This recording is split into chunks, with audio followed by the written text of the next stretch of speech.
Now, Russ Scott and the Channel 4 racing team introduce the day's events live from Newmarket.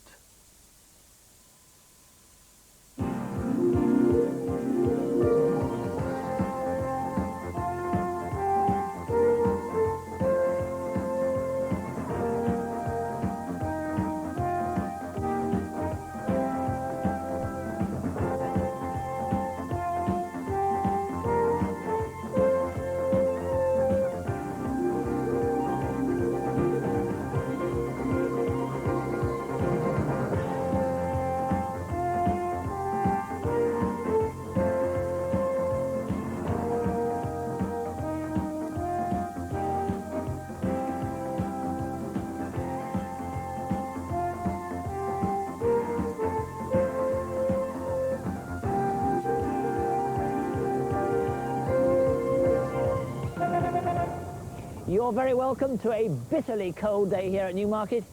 Some people choosing to stay in the warm, others braving the elements paddock side. There's bad news around the country, but recession or no recession, and whether the situation lasts or not, the fact is that some of the best horses in the world are running here at Newmarket this week. Today, Mystico takes on Selkirk in second set as he bids to win the Challenge Stakes for the second year.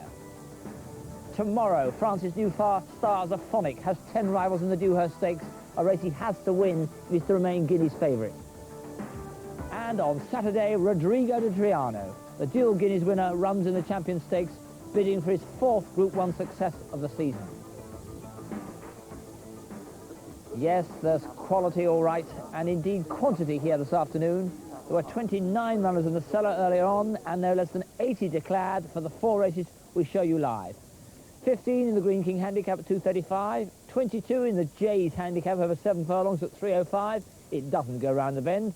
7 in against Mystico in the Challenge Stakes, and 25 in the 410, named in memory of former handicapper David Swammell.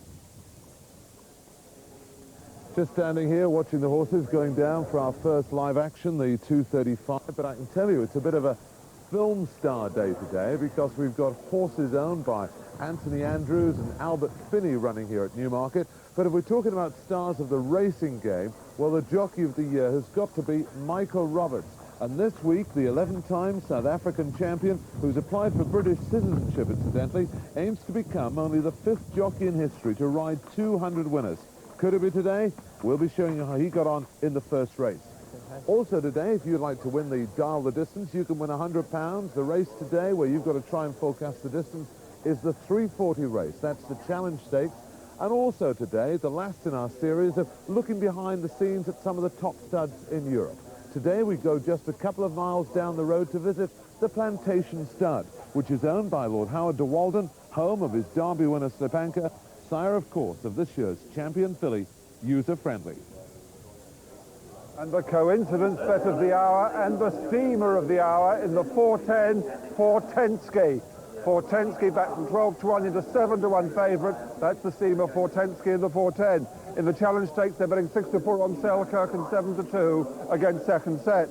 The early show here, and 5 favourites and 18 runnings have won it. 9 to 2 they're going against Briar Creek. 11 to 2 Laburnum. 7 Highbrook, number 6, is now an 8 to 1 chance Highbrook. Bit of money for that in the offices this morning. An 8 to 1 Touch Paper, number 12. Tudor Island, number 50. Bit of money is for that at 100 to 6 into 100 to 7 now, Tudor Island. But the favourite is Briar Creek, but Fortensky in the 410. A coincident steamer. They're hacking across this enormous heath towards the mile-and-a-half start for this, the Green King handicap. Some £5,500 to the winner. Huge big field, 15 runners, headed by Libka. Here's the list from Graham Gould. So, Libka, one of 3 Hamden Al Maktoum winners in the race, Richard Hills in the red cap. Number 2, Briar Creek, Steve Corton in the first colours. John Goslin's 100th, if that obliges. Number 3, Roller Dollar, is the man of Brian Rouse. 4, Opera Ghost by Walter Swinburne. 5, Laburnum, is ridden by Frankie Dettori. Number 6, Highbrook by Philip Robinson. Number 7, Mamdou, Michael Roberts in a black cap. Number 8, Storm Crossing, Pat Edery. Number 9, Million in Mind, is the man of Paul Edery. Number 10, Iftikhar, Willie Carson in the blue and white striped cap. Number 11, White Willow, is the man of Darren Moffat. 12, Touch Paper, Michael Hills. 13, Zamira, Francis Norton claims the 3. 14, Wallimoo, John Lowe. And completing the lineup, number 15, Tudor Island, ridden by Darren Biggs. So they're making their way down to the start. Here are the odds.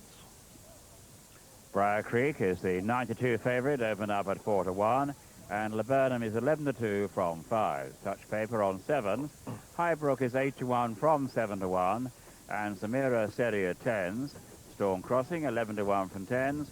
Mamdo a 12-1 shot, and Million in Mind at 14-1, along with Wally Moo. They go 16-1 Bardo.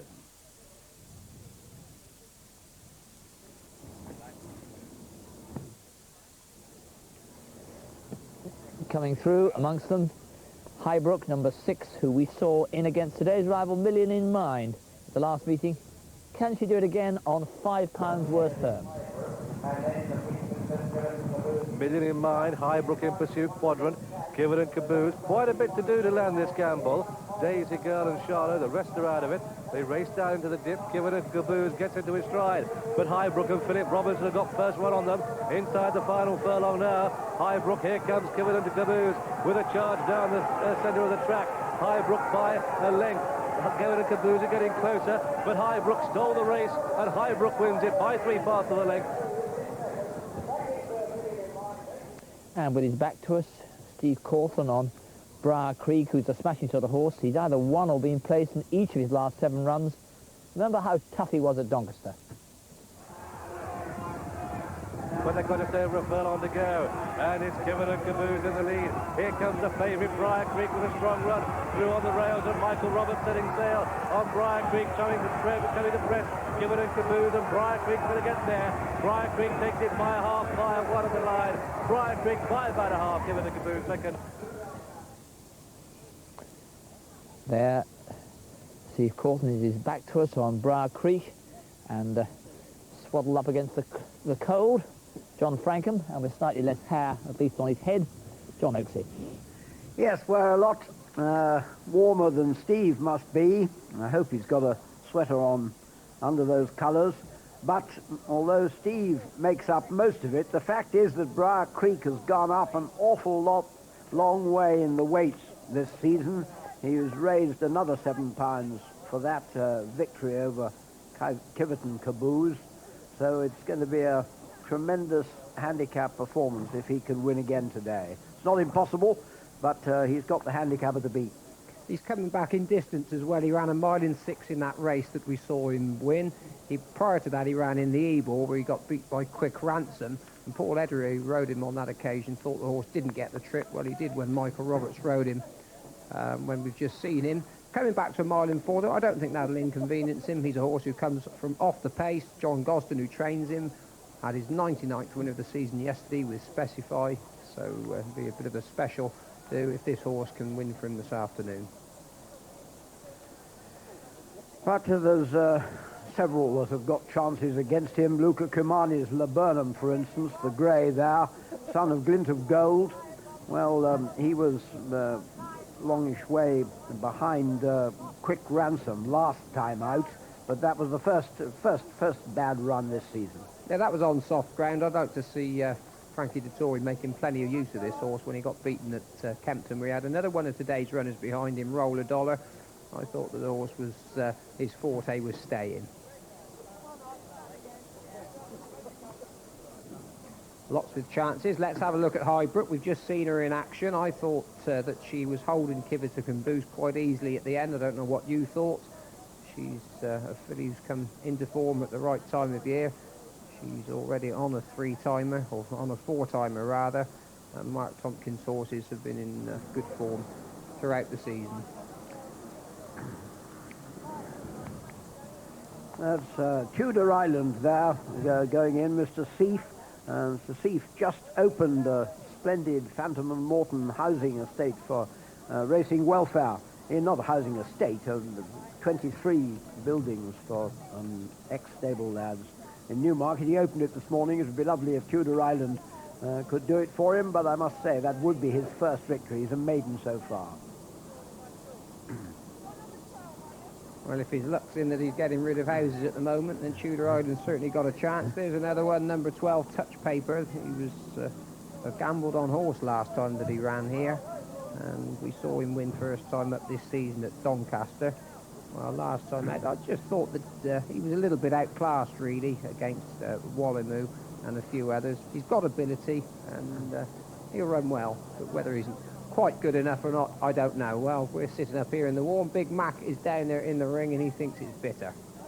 It's pretty chilly down here, Greenwich Jockey. Not much activity going on. They've taken the 5-1 Briar Creek. That's now on the shoulders, 9-2. Laburnum, top price, 6-1. Top bookmakers going 11-2 against it. Then 8-1 against Highbrook and Touch Paper. 10-1 Storm Crossing. Bit of money for number 13, Zamara, into 11-1 from 12-1. It's 12-1 Bar. And Highbrook's now coming to 7-1 from 8-1. The best backed horse in the offices this morning, the filly Highbrook.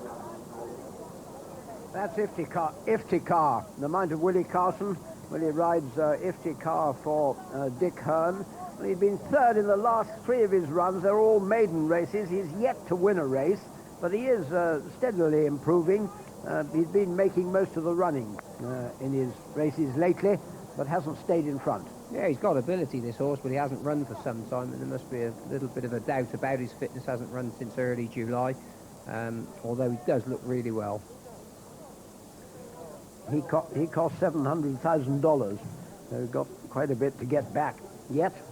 Willie Carson, one of 5 jockeys who's ridden over 100 winners this season earlier in the week. Richard Quinn, of course, managed it for the first time. Briar Creek, though, 9-2, 6-1 Laburnum, 7's Highbrook, and 8-1 Touch Paper. Having a little bit of trouble with Zamira, Jeff Ragg's filly. Just got herself into a little bit of a tiz down there. She was off for 4 months in the middle of this season, Zamira, and when she came back, it ran really well. Her first run back, third to Tell No Lies up there. I think they're all in, so there you are, Graham. Trip 1.5 miles, and Big Mac advises us a bit of a late move for Opera Ghost, 14-1 from 20s. Opera Ghost tucked in off the pace, Yellow Cap, Wallace Winburn rides. Laburnum up front is the early horse to show the pace. Million in Mind is running fast as well, and taking quite a keen hold Iftikhar, that's in the striped cap. Racing wide, Tudor Island, so it's Tudor Island and Million in Mind who share the lead. Iftikhar third, Laburnum 4, Wallimoo in the yellow out wide 5, followed by the Sheikh Mohammed pair, Briar Creek and Touch Paper racing mid-division. At this stage, Highbrook is out the back, so too Roll a Dollar and Opera Ghost, and Mamdou, the black cap on the extreme right of the picture, also at the back. So, heading for home, under 1.25 miles to go. Million in Mind, the red jacket, the rail runner, with Tudor Island the outside, stride for stride, a length back to Iftikhar in third, Wallimoo 4, then Laburnum 5, and Briar Creek, and with that one Touch Paper, followed through by Libka, and then just in behind these, Storm Crossing. So a little change as they make their way down towards the 7th pole, Million in Mind the rails, with up on the outside Wallimoo. Between the pair is Tudor Island. Little choose between these 3 now. Laburnum, the grey, is getting a peep through on the front, and Iftikhar, the rail, followed through up by Opera Ghost, Briar Creek, and Touch Paper. And then behind these comes Storm Crossing, with Mamdou still on the outside of the pack. Come down towards the halfway stage, Million in Mind and Paul Edery, man in form, wins at Redcar yesterday. That's the red cap, the rail. Then on the outside is Tudor Island, Wallimoo in the yellow. Libka, the red cap, the horse with the noseband getting closer. Laburnum is just being pushed along now to try and hold his position, and they've got 1/2 mile to go, and Laburnum doesn't look really that keen about racing, does he? Briar Creek in behind these, and Touch Paper at mid-division, Storm Crossing ridden along. Opera Ghost is getting a bit closer, Yellow Cap running the rail through on the inside of the leaders. They pass the 3, Million in Mind and Tudor Island and Wallimoo, still a line of 3, and it's now Wallimoo in the yellow colours that goes on and making the best of the life weight is Wallimoo as they come past the 2. Wallimoo goes for home from Million in Mind. Storm Crossing on the wide outside. Mamdou starts to pick up, a lot of racing to do. Roll a Dollar with a run. Zamira, Opera Ghost could get placed, but up front as they flash past the furlong pole, it's Wallimoo and John Lowe driving for the line. Here comes Pat Edery on Storm Crossing, getting closer as the winning line comes. Wallimoo and Storm Crossing. This is going to be close at the line. Wallimoo and Storm Crossing at the post. A photo Wallimoo, Storm Crossing. Zamira in third. Then came Million in Mind, Opera Ghost. Highbrook never get into it, and Tudor Island and Briar Creek, and Roll a Dollar and Iftikhar, and then White Willow, and the last horse to pass the post was in fact Libka. And so the result then of this Green King handicap It's a photo between number 14, Walimu, in the colours of Sheikh Ahmed Al Maktoum, traded here at Newmarket by Chris Wall and ridden by John Lowe, 30th winner of his season. He has prevailed, got home by a short head to a head. Also in that photo, nearest Walimu at 16 to 1. Also in that photo, nearest to us is Storm Crossing. Pat Edery put in a determined finish on that. The third horse home is Myra. Francis Norton gets that one into the 1, 2, 3. Fourth we'll find is number 9, Million in Mind, who'd made quite a lot of the running, but at this stage, John Lowe had committed on this Daughter of Topville. She'd gone to the line, but had he wing mirrors, a frightening sight. Pat Edery in full fly on full cry on Storm Crossing, coming there strongly as the line comes, but Walimu just has the answers to hold on in that photo, clear of the third horse home, Zamira. Tremendous shot. Well, they talk about getting the first run at Newmarket, and that's what John Lowe's done. You're supposed to use the hill and use the impetus that the hill gives you to steal a length or two, and if you look back 3 or 4 lengths, you'll see Pat Edery on Storm Crossing. He's only just setting off in pursuit. I've no doubt he was trying to earlier on, but John has got the first run, and the advantage is stolen just last him home. Yeah, he's really pushed this horse out and pulled his stick through into his right hand there. Walimu's kept going really well for it because Storm Crossing, running a smashing race, he looked like being a top-class horse. I think he was favourite for the E-Ball earlier. And looks as though he just wants a little bit further, maybe, Storm Crossing, really sticking his head out and trying, but the line came just in time for Walimu. And Walimu's returned at 16 to 1. It did touch 20 to 1 on the course. The second Storm Crossing was an 11 to 1 chance. The third, Zamara, went off at 12 to 1. And they sent Briar Creek off, the 5 to 1 favourite. But 16 to 1, that Walimu is the second longest price winner in 19 runnings of this race. 40 to 1 Osric in 89. And Roller Dollar, who ran here today, was 16 to 1 when winning it 2 years ago. Very few people were on that Walimu. 16 to 1 in the offices, returned here 16 to 1. She's worth a great deal of money. This filly, she's by Topville and out from the same female line as Rusalka, which is a line from which many good horses have come. She'd be worth quite a good deal, but we've got the winning trainer. Chris, congratulations, winner at Newmarket. Yep, what you always want this time of year. Quite right. It's worth about 3 anywhere else, I think, if you can win one here. And a typical handicap, lots of runners. Well, I wasn't too sure beforehand. I mean, I thought we would run well. The filly had been working very well, and I thought we got a good chance. But there were some pretty decent horses in that race, and I wasn't really certain. But we rode her from off the pace here over 1.25 miles last time, and she just sort of came with a run and then faded. The jockey said we wanted further, but we thought we'd run up with the pace this time rather than coming with a run. We've got a lightweight today, so it's catch me if you can, and we prevailed, and I'm very, very pleased. Congratulations. This is the time of year when you're trying to get owners for next year and horses for next year. How's that going? Well, it's not as good as it has been in previous years. We haven't had a particularly good season. We've finished second far too often and not won anything like enough races. I've got a loyal core of owners who are supporting us through thick and thin, fortunately.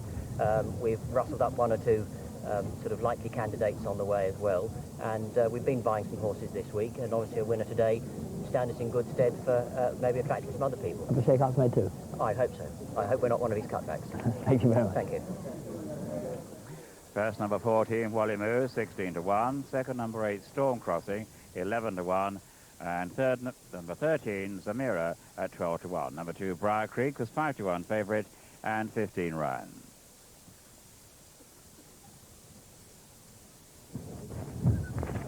Big field in that race, but there was an even bigger one in the first, no less than 29 in the cellar.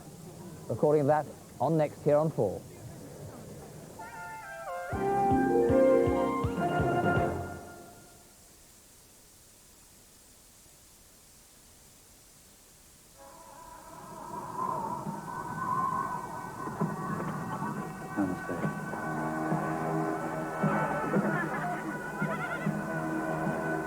You know, sometimes I think I could really do with a cool, creamy-headed draft bitter, just like you get in a pub.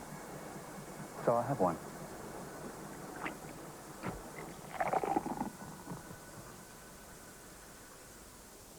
draft bitter to take away, new from Guinness.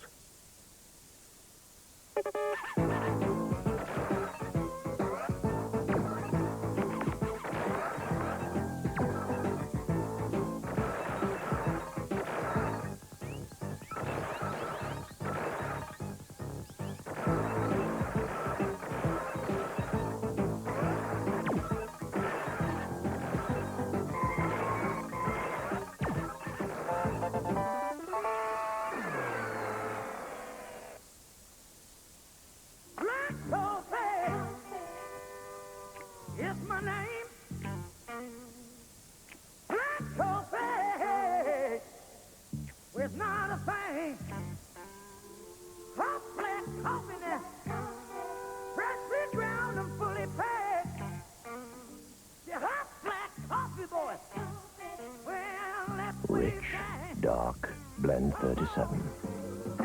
A blend of strength. Just how much tougher is this new Ultra Varnish from Cochrane?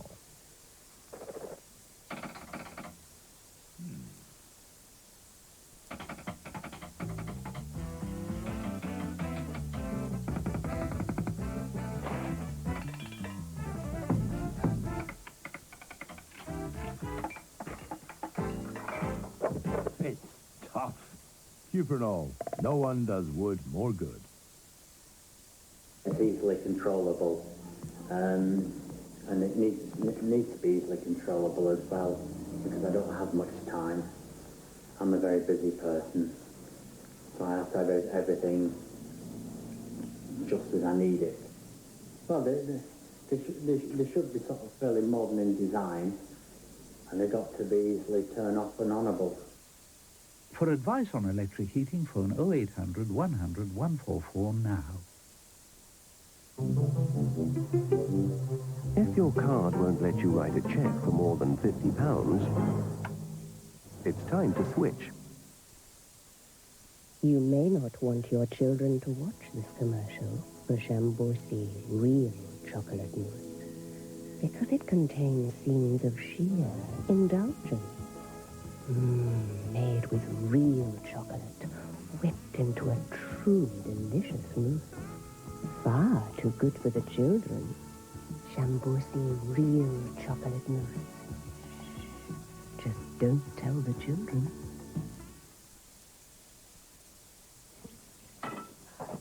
No, you can't put that in there. It's fine china. Yes, I can. Wedgwood approved British Ultra because it cleans and cares for patterns like this. Says who? Says here. Okay. Wedgwood? Brilliant cleaning starts with finish.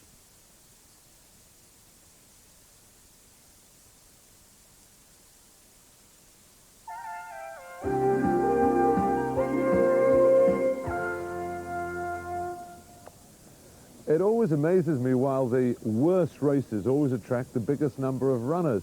Perhaps it's the sad part of racing that there are more bad horses around than good ones, and that's why we had no fewer than 29 starters in the first race this afternoon, the Buckingham Selling Stakes, over 6 furlongs for 2-year-olds.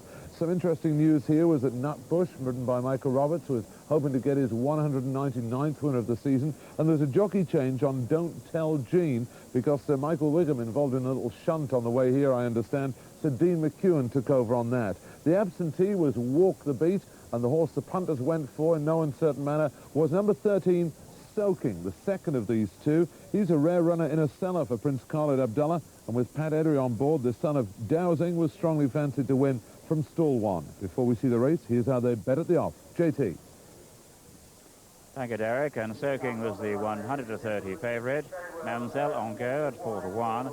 And Greenwich Challenge 7-1. Clan Rock at 12, along with Savings Bank. Sea Exhibition a 14-1 shot and 16-1 Barlow.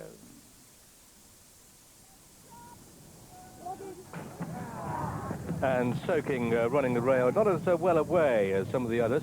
Down the centre of the track, it's a Splash of Salt, the black cap, and Greenwich Challenge is showing plenty of early pace. And as they go to the first furlong, and on the right-hand side is Greenwich Challenge. Down the centre of the track is Splash of Salt, and on the far side, Captain Morgan, Blue Trumpets running fast, and also Warkworth in the red colours on the extreme left. They've gone through the first quarter mile, and the far side are headed by Warkworth, and George Duffield in a clear lead over on the far side.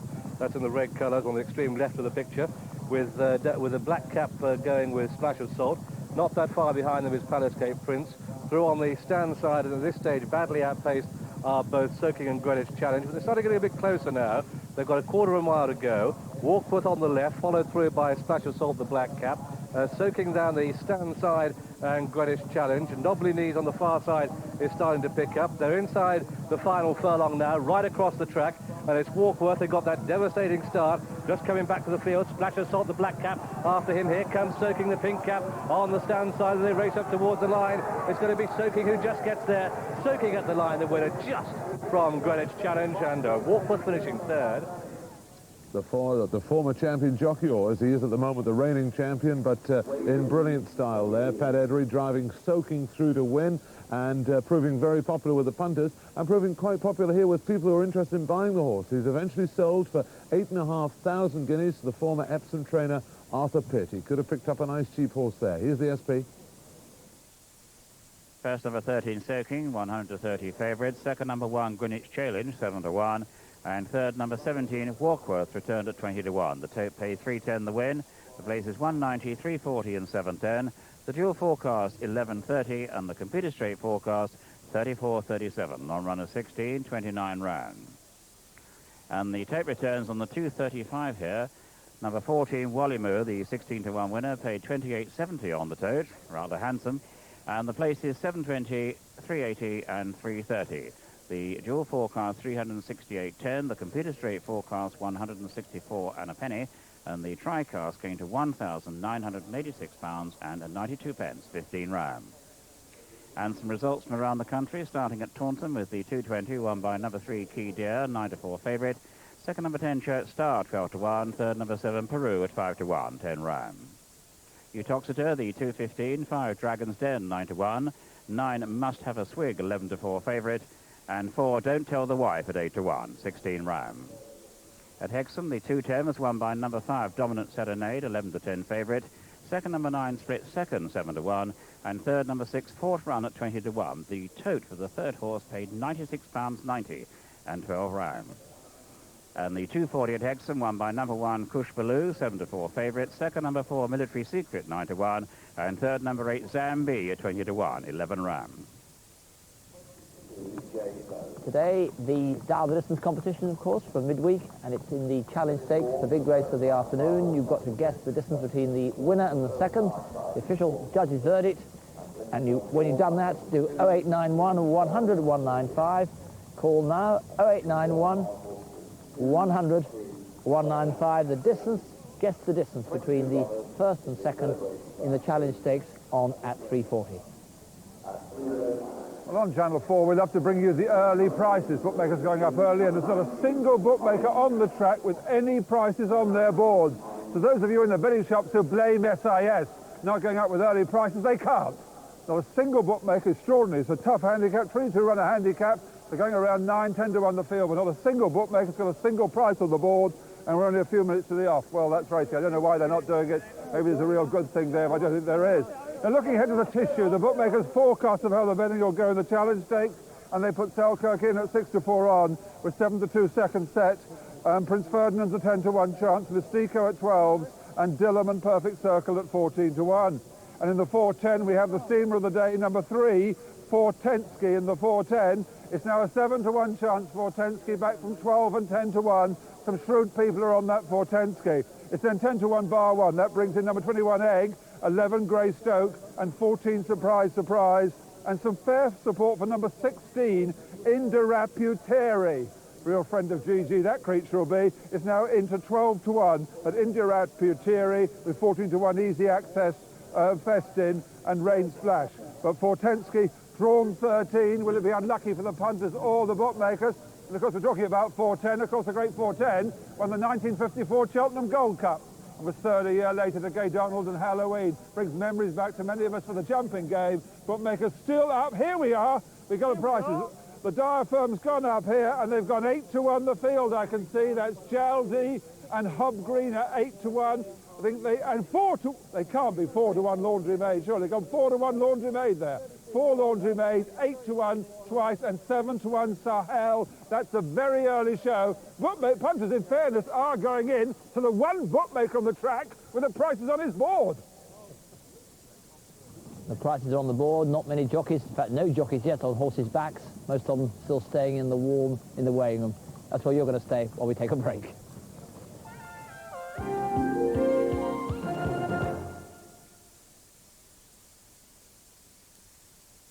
There's Dawn and Doncaster, Sid in Sidcup, Peter in Petersfield, Mac in Macclesfield, not forgetting Anne in Andover, Sid, there's Sid again, saving up and sitting and telling Telford, Nell in Bracknell, Rose in Montrose, seeing how our money grows.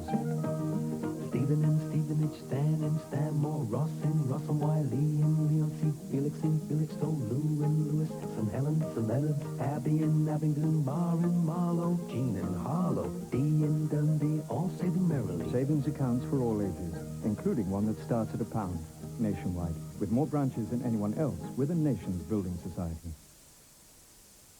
And that was the last program in the present series. In 25 minutes, we'll be going over to the Open University. It's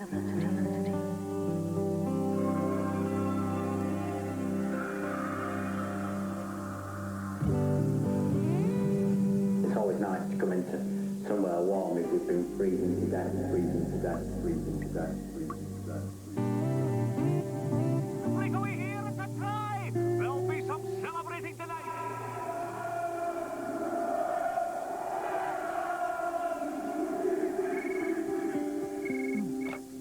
Hello? Hi, Mum, it's me. Sam, I've just been thinking about you. How's it going?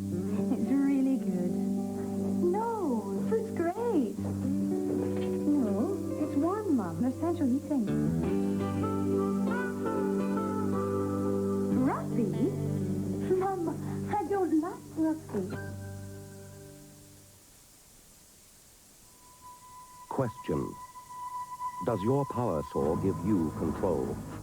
Through 360 degrees with a steerable blade, and power to shape, power to cut straight and true? Does it lock to cut perfect right angles? And does it cut circles even in sheet steel? If the answer's yes, you have the Scroller from Black & Decker.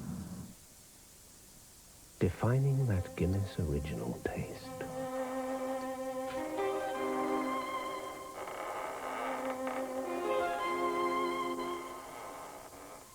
Could it taste like freshly broken icicles cascading onto black silk, my love?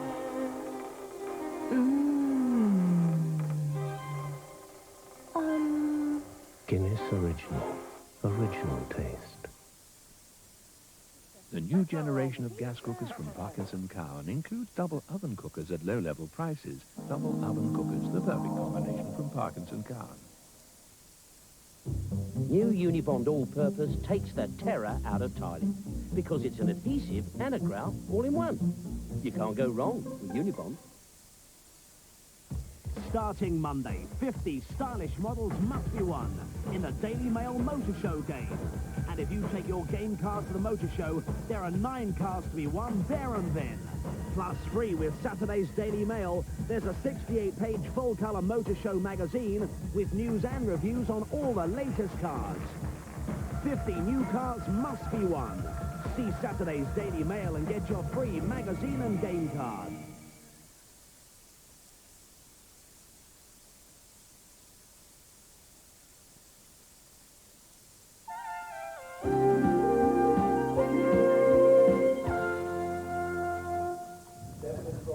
Horses coming out onto the track here, 7 furlongs the distance. They come through, also Harry Hardman there on the left with Ray Cochrane. Now coming rock to north, John Reed. John is just a wonderful season, highlighted by Dr. Devious, of course. Mammoth 2 coming through. This race, the Jade handicap. As the others come down through, the Jade handicap, 7 furlongs the distance. 6,800 the prize to the winner. 22 runners listed now. And the top weight is Sir Harry Hardman. and that one's ridden by Ray Cochrane, and it's drawn 2. Number 2, Orthorhombrus, is blinkered at 7, Paul Edery. Number 3, Rockton North, blinkered at 8, John Reed. Number 4, KV at 19, Michael Roberts. 5, Sahel at 13, Steve Cawthon. 6, Go Executive, blinkered at 18, Richard Quinn. 7, Bold Memory at 4, Dean McEwen. Number 8, Mammoth 2 at 16, Paul Turner claims 7. 9, Laundry Maid at 12, Antoinette Arms claims 7. Number 10, Bold Habit at 21. That's ridden by Jason Weaver. He claims 5. Number 11, Crystal Heights at 6, Pat Edery. 12, Mathayo Blinkered at 15, Nick Carlisle. 13, Amazing Feet at 9, Kevin Darley. Number 14, Moorsun Blinkered at 1. That'll be on the extreme right, Willie Ryan. 15, Coltrane at 3, Alan Munro. 16, Jaldi at 17, Richard Hills. Number 17, Our Rita at 20, ridden by Jimmy Quinn. Number 18, Shore Lord at 11, Gary Carter. 19, Kimberley Park at 10, Willie Carson. 20, Abbey Strand at 5, David Harrison claims the free. Number 21, Gone Blur at 22, the rail runner on the left of the picture. Dale Gibson on board. And looking for a double, John Lowe. He rides the improving Hob Green, and that team are drawn 14. Well, perhaps it's understandable after all why the bookmakers weren't going up. They went 7-1 against Sahel. That's now come into 5-1. And near the bottom, that Hob Green, they went 8-1 against Hob Green. That's now a 6-1 chance, and it's 11-1 bar the 2. So the bookmakers clearly worried about going 8 or 9 to 1 the field. They went prices, they got taken. Sahel and Hob Green, they're the 2 for money early on in this handicap. John Lowe, who's already in good form today, having just won the last on Ballymoo, riding Hob Green here, who was the star of this race's best galloping clue here at the last meeting. Also featured Kimberley Park, who was 8th, Amazing Feet, who was 5th, and Gone Blur, who got to win the length of Hob Green, but no closer. Set table on the near side as all the runners now begin to bunch. Over on the far side, it's Young Valentine from Buzzard's Bellboy up the centre, and racing fast, blinking for the first time, Rocker Marada. Hob Green in picture there. And now as they come down into the dip, Hob Green is just about in front. Hob Green from Bella Ballerina finishing well, as also over on the far side is Lady Deborah Darley. But it's Hob Green with Gone Blur, Lady Deborah Darley, Bella Ballerina, and Amazing Feet close home. Hob Green gets it, Hob Green. Well, Gone Blur is 4 pounds better off, and just got a reasonable chance of turning those tables. But that was Hob Green's second win in a row from 7 runs this season, and he might still be improving. Yeah, I think there are 2 important factors to remember from that win. First of all, that was Hob Green's first run for some time, and also he wasn't really expected to handle the soft ground. He's a much better horse on this faster surface. He was well ridden that day by young Irish apprentice Ronnie Burke, while John Lowe's in the saddle, and certainly that's not going to be any disadvantage. It's also true that Gone Blur, his rival, has not been all that consistent this season. He's had plenty of racing. He's run 15 times, Gone Blur, and won 3 of them, but ran moderately in his last run. Well, there's lots to look at. One filly who's been in good form is John Sutcliffe's Jade. And I was talking to John Sutcliffe just a little bit earlier, and he said, quite rightly, you never know what's happening with these fillies, whether they've just gone over the top. But certainly she doesn't owe anybody anything. She's landed some nice touches for Connections this season, and she's been very consistent indeed. But beaten a longish way behind Sharp Alto last time out. Let's have a look at number 5, Sahel, who was his favourite, we're now told, and I'm not a bit surprised, because in Sahel's last race he was very unlucky, at least not to be really close to the Queen's Colour Sergeant at Ascot.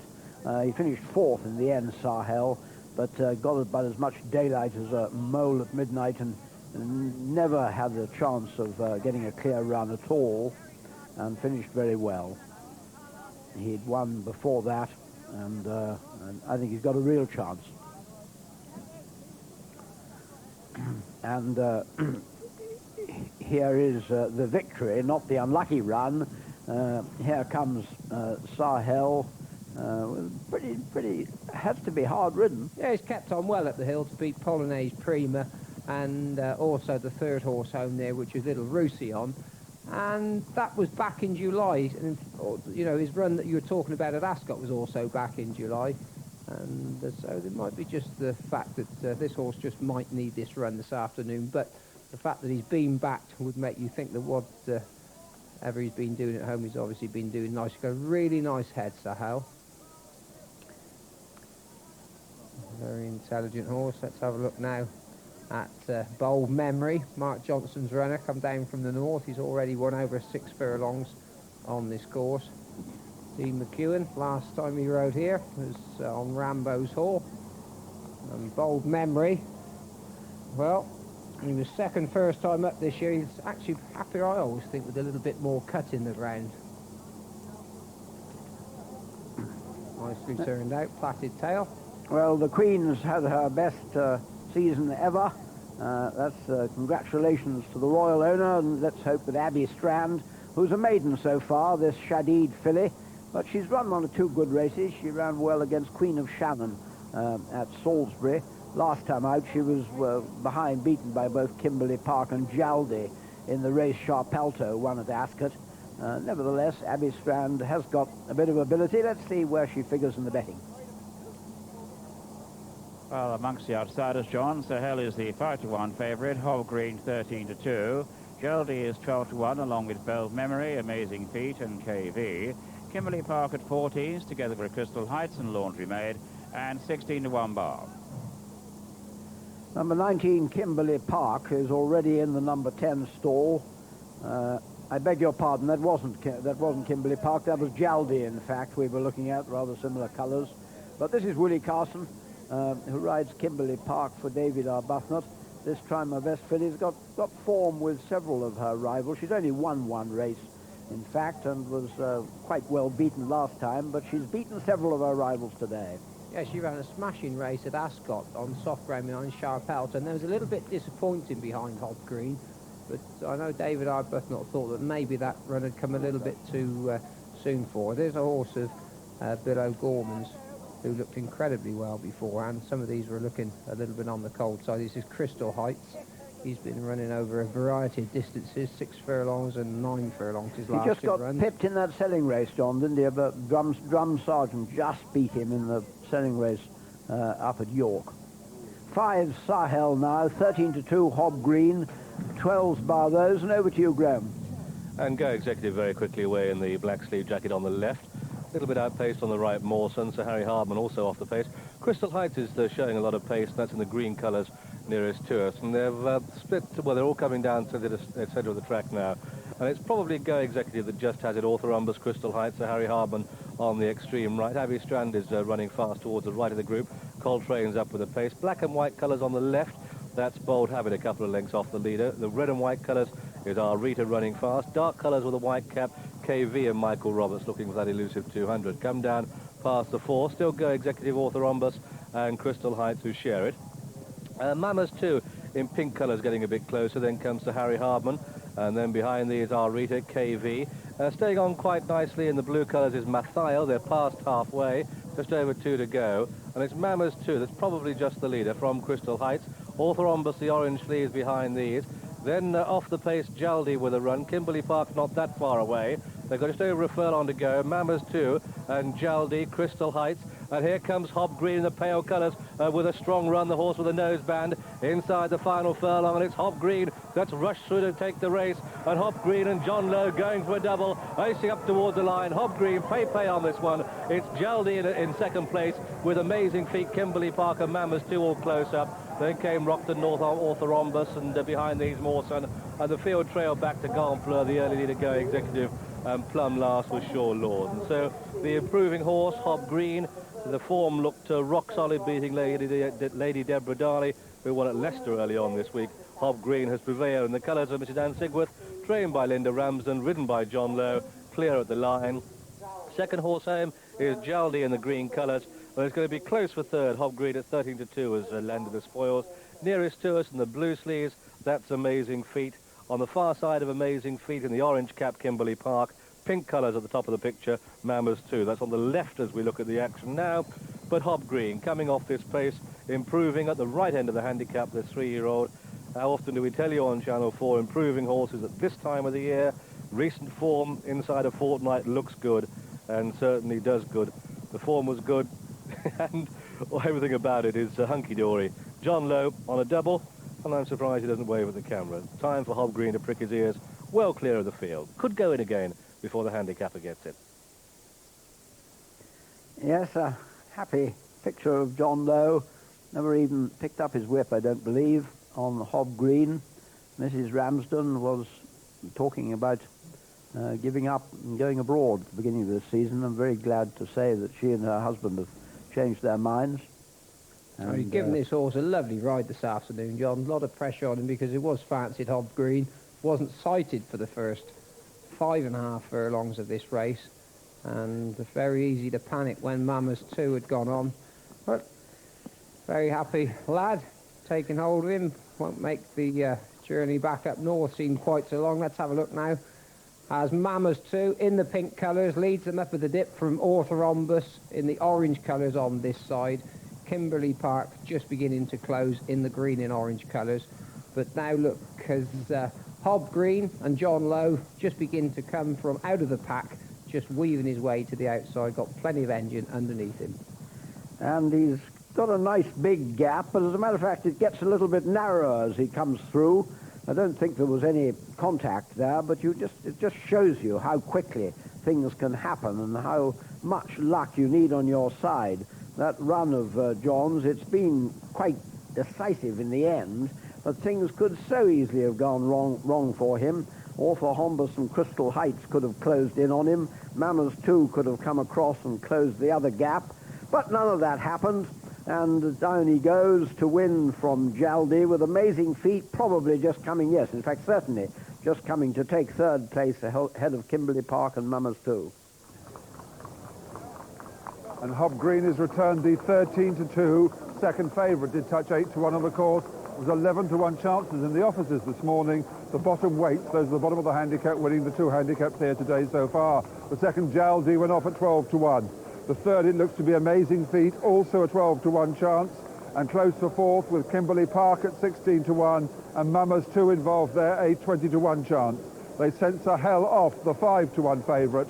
But for John Lowe, coming back on Hob Green after Wally Moo, 16-1 in the 235, 126.5-1 double. Wally Moo and Hob Green for chirpy John Lowe. Well, he's got every reason to be chirpy today, and as a matter of fact, he's chirpy in defeat even. He's the most difficult man to get down.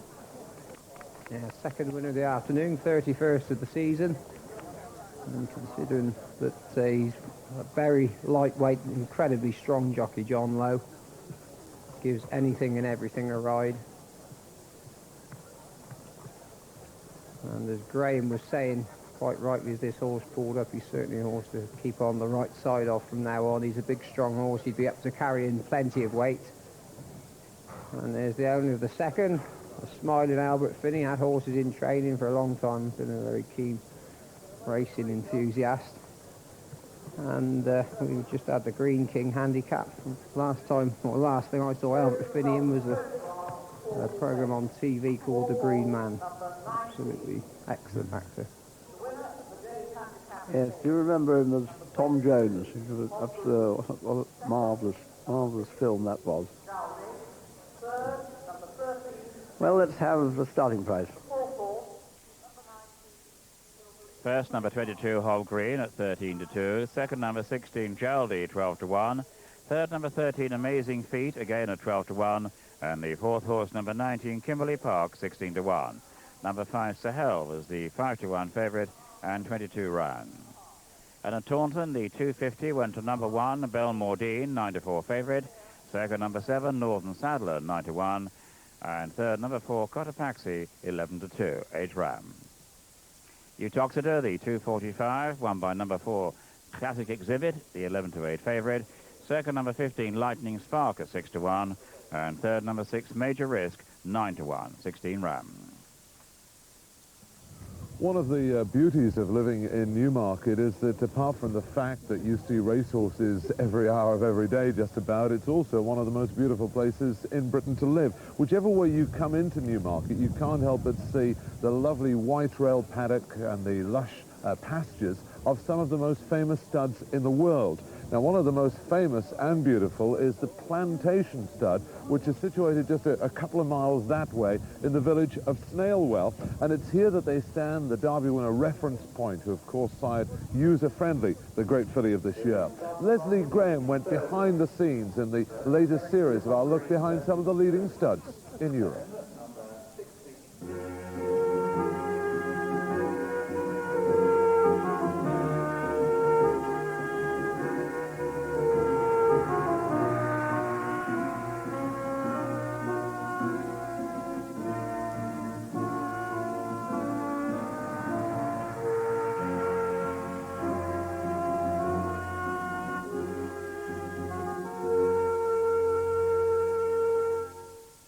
Over the last few months, we've been looking behind the scenes at various aspects of stud farming, and as autumn approaches, attention is focused on those horses who will be retiring to stand at stud at the end of the current season. One such horse is Pursuit of Love, owned and bred by Lord Howard de Walden, who will be joining Lord Howard's other successful stallion, Slip Anchor, sire of this year's multiple Group 1 winner, User Friendly, at his plantation stud near Newmarket. However, it's not just a question of moving the horse from his trainer to the stud and hoping that he continues to succeed. He must first be syndicated so that other breeders can buy shares in the stallion and send their mares to him in the hope that Pursuit of Love will prove to be a success at stud and also a sound investment. Plantation Stud was purchased by Lord Howard de Walden in 1958 from Lord Derby, whose family had stood stallions here since the early part of the century.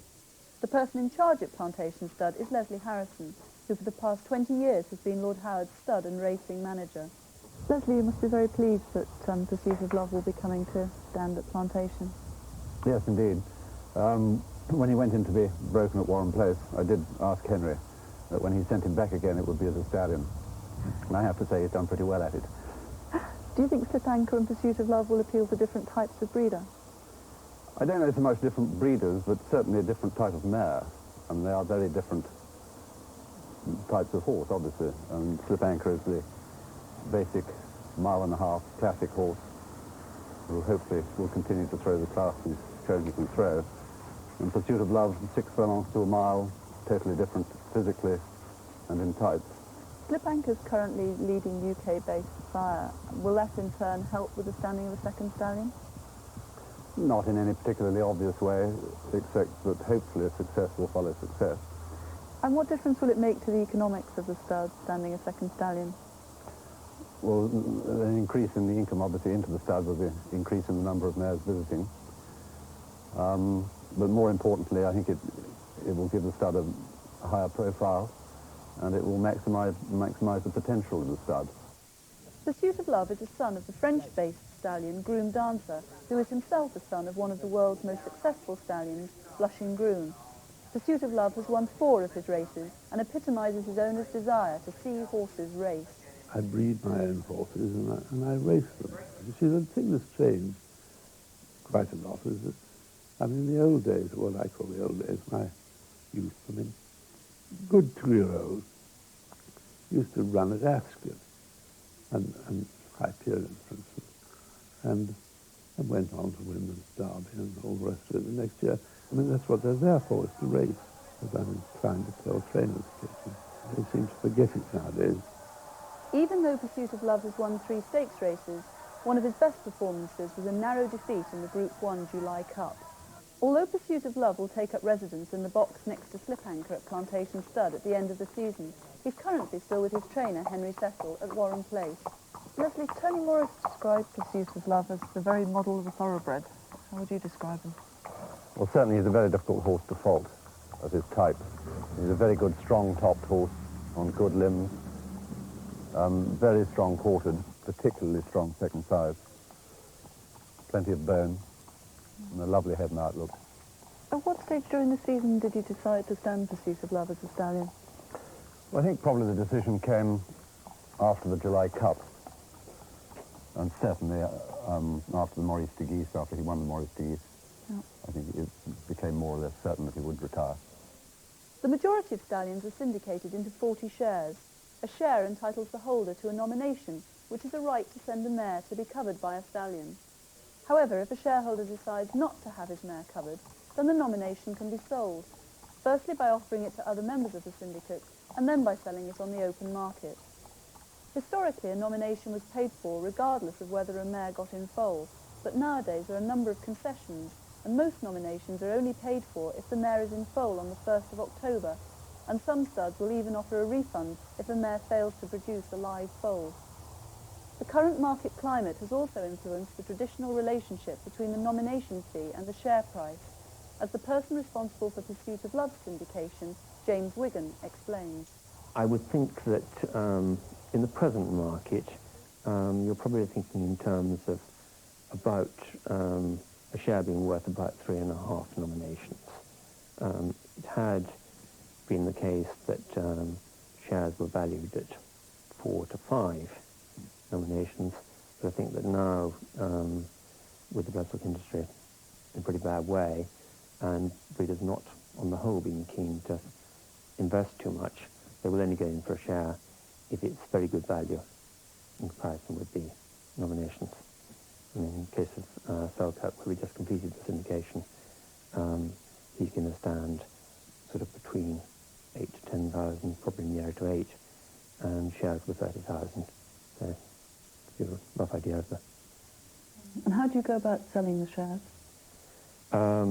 We produce a prospectus which goes out to a carefully chosen list of breeders and has an application form in the back, and if they want to buy a share, subject to the terms and conditions contained in the prospectus, they then return that form to us by a certain date, and we then let them know whether or not they've been given one. Pursuit of Love will benefit from the support he will receive from Lord Howard de Walden, who is likely to retain 10 shares in the horse. These he will use for his own mares, and it also enables him to retain control of the horse, since any future sale would require a 75% majority. But if an owner sends too many mares to his own stallion, it can jeopardise his breeding operation. I send all my mares, or a number of them, to Chris or even Slip Anchor, and it doesn't come off. I mean, the stallion is not a success. You're left with a whole mass of useless animals. I mean, it's not worth anything. This has been done by a lot of people in the past. They try and make a stallion that way, and it doesn't come off. You're in real trouble. I think that the important thing is getting the price right. If you've got the price wrong, advertising is not going to help you. And I think that you're mainly dealing with people who know what's going on. I mean, most breeders are fairly aware of good horses that are going to stud. And I think if you've got the price right and there's enough money around, you'll get it done. It's a good-looking horse. Plantation Stud has enjoyed an excellent year, thanks to Pursuit of Love, Rudimentary, Perpendicular, and of course Slip Anchor's most successful offspring to date, User Friendly. The connections and all those involved in the syndication of Pursuit of Love will be hoping that he can go on to achieve similar success in a few years' time, and so repay the faith of his owner, breeder, and hopefully shareholders. Leslie Graham, our reporter there. That's the last in our series of studs in Europe. I hope you enjoyed that. Our thanks to our colleagues at Racing World for producing those. Fascinating going behind the scenes. And my apologies to the owners of Reference Point. It is, of course, Slip Anchor. They stand, another Derby winner at the Plantation Stud. Let's get some tote returns. JT. The 305 race here, won by number 22, Hov Green. The win tote 610, the places 210, 550, 340 and £2 exactly. The dual forecast going to £80 and 40 pence and 22 rounds. At Hexham, the 310 was won by number 1, Regal Romper, 14 to 1. The second, number 2, Solitary Reaper, 8 to 1. And third, number 6, Romola Nijinsky, 11 to 4 favourite, 8 rounds. Your last chance to get the dial the distance right, the distance between the winner and the second in this race. Dial 0891 100 195. That's 0891 100 195. Distance between the winner and the second in this race. The Challenge Stakes coming up next. Well, behind me are the rails here. Look at this, absolutely empty. All down here, Curran, Kinghorns, Robin Grosford, Dudley Roberts, Ward Hill, John Pegley, no one's there. And down here, Roy Christie, no one betting on the rails on the Challenge Stakes, but they are going prices on the boards, and it's a fair race for favourites. First run over 7 furlongs in 1977. 10 favourites in 14 runnings, And all 4 odds-on chances in to run in the race, they've all won. And they have bet the 11-8 on Selkirk. It's now 6-4 on Selkirk. Then 4-1 against second set. I've seen 10-1 Prince Ferdinand, but generally 8-1 is the price against Prince Ferdinand. 10 and even 11-1 against Mystico. 16-1 Bar, that's Dillham and Perfect Circle, and Double Carpet the Rags. Good race of favourites. They're betting it on Selkirk. But is that a horse you would trust with your hard-earned money? 6-4 odds. Are you prepared to bet it on the enigmatic Selkirk? The Newmarket paddock sees the different seasons come and go. Spring was quite cool, summer was lovely, but this is the harsh winds of winter coming in the early days. But good horses here, really good horses. You can perfectly well argue the best 7 furlong horses in the world. Amongst the runners, the 8 runners for this Challenge Stakes, Group 2, £35,000 to the winner. The full list from Graham. Good horses indeed, won 33 races and over 1,363,000 in win and place prize money. Number 1, Mystico, the mare of Michael Roberts. The stalls are placed on the stand side for this race. Mystico is drawn 8. Number 2, second set, Act 2, the mare of Frankie Dettori. 3, Selkirk at 4, Ray Cochrane. 4, Norwich at 3, Steve Cawthon. Number 5, Dillham at 6, Alan Munro. 6, Prince Ferdinand at 7, John Reed. Number 7, Thorios at 5, Willie Carson. And completing the lineup, number 8, Perfect Circle at 1. That'll be the rail runner, Walter Swinburne. Selkirk is the 11-8 on favourite from 6-4 on. Second set, steady at 4s. Prince Ferdinand 8-1 from 10s. And Mystico is a 10-1 chance this time from 11s. Dillham 14s and 16s. Perfect Circle the same price, 14-1 from 16-1. Norwich and Thorios the outsiders, 33-1. All quoted for the Challenge Stakes.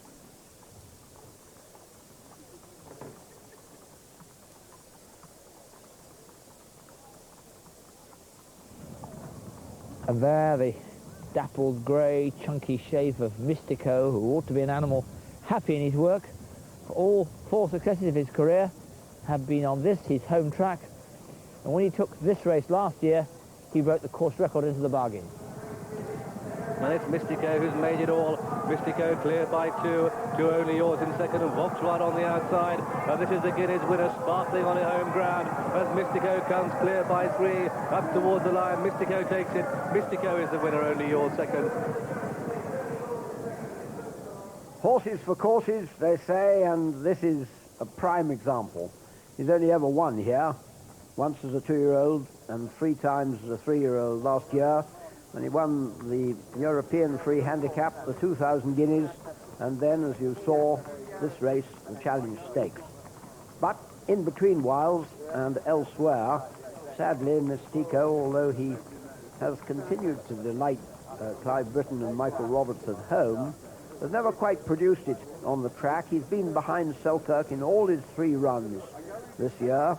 He has those defeats to avenge, but the answer is that Newmarket is his stamping ground.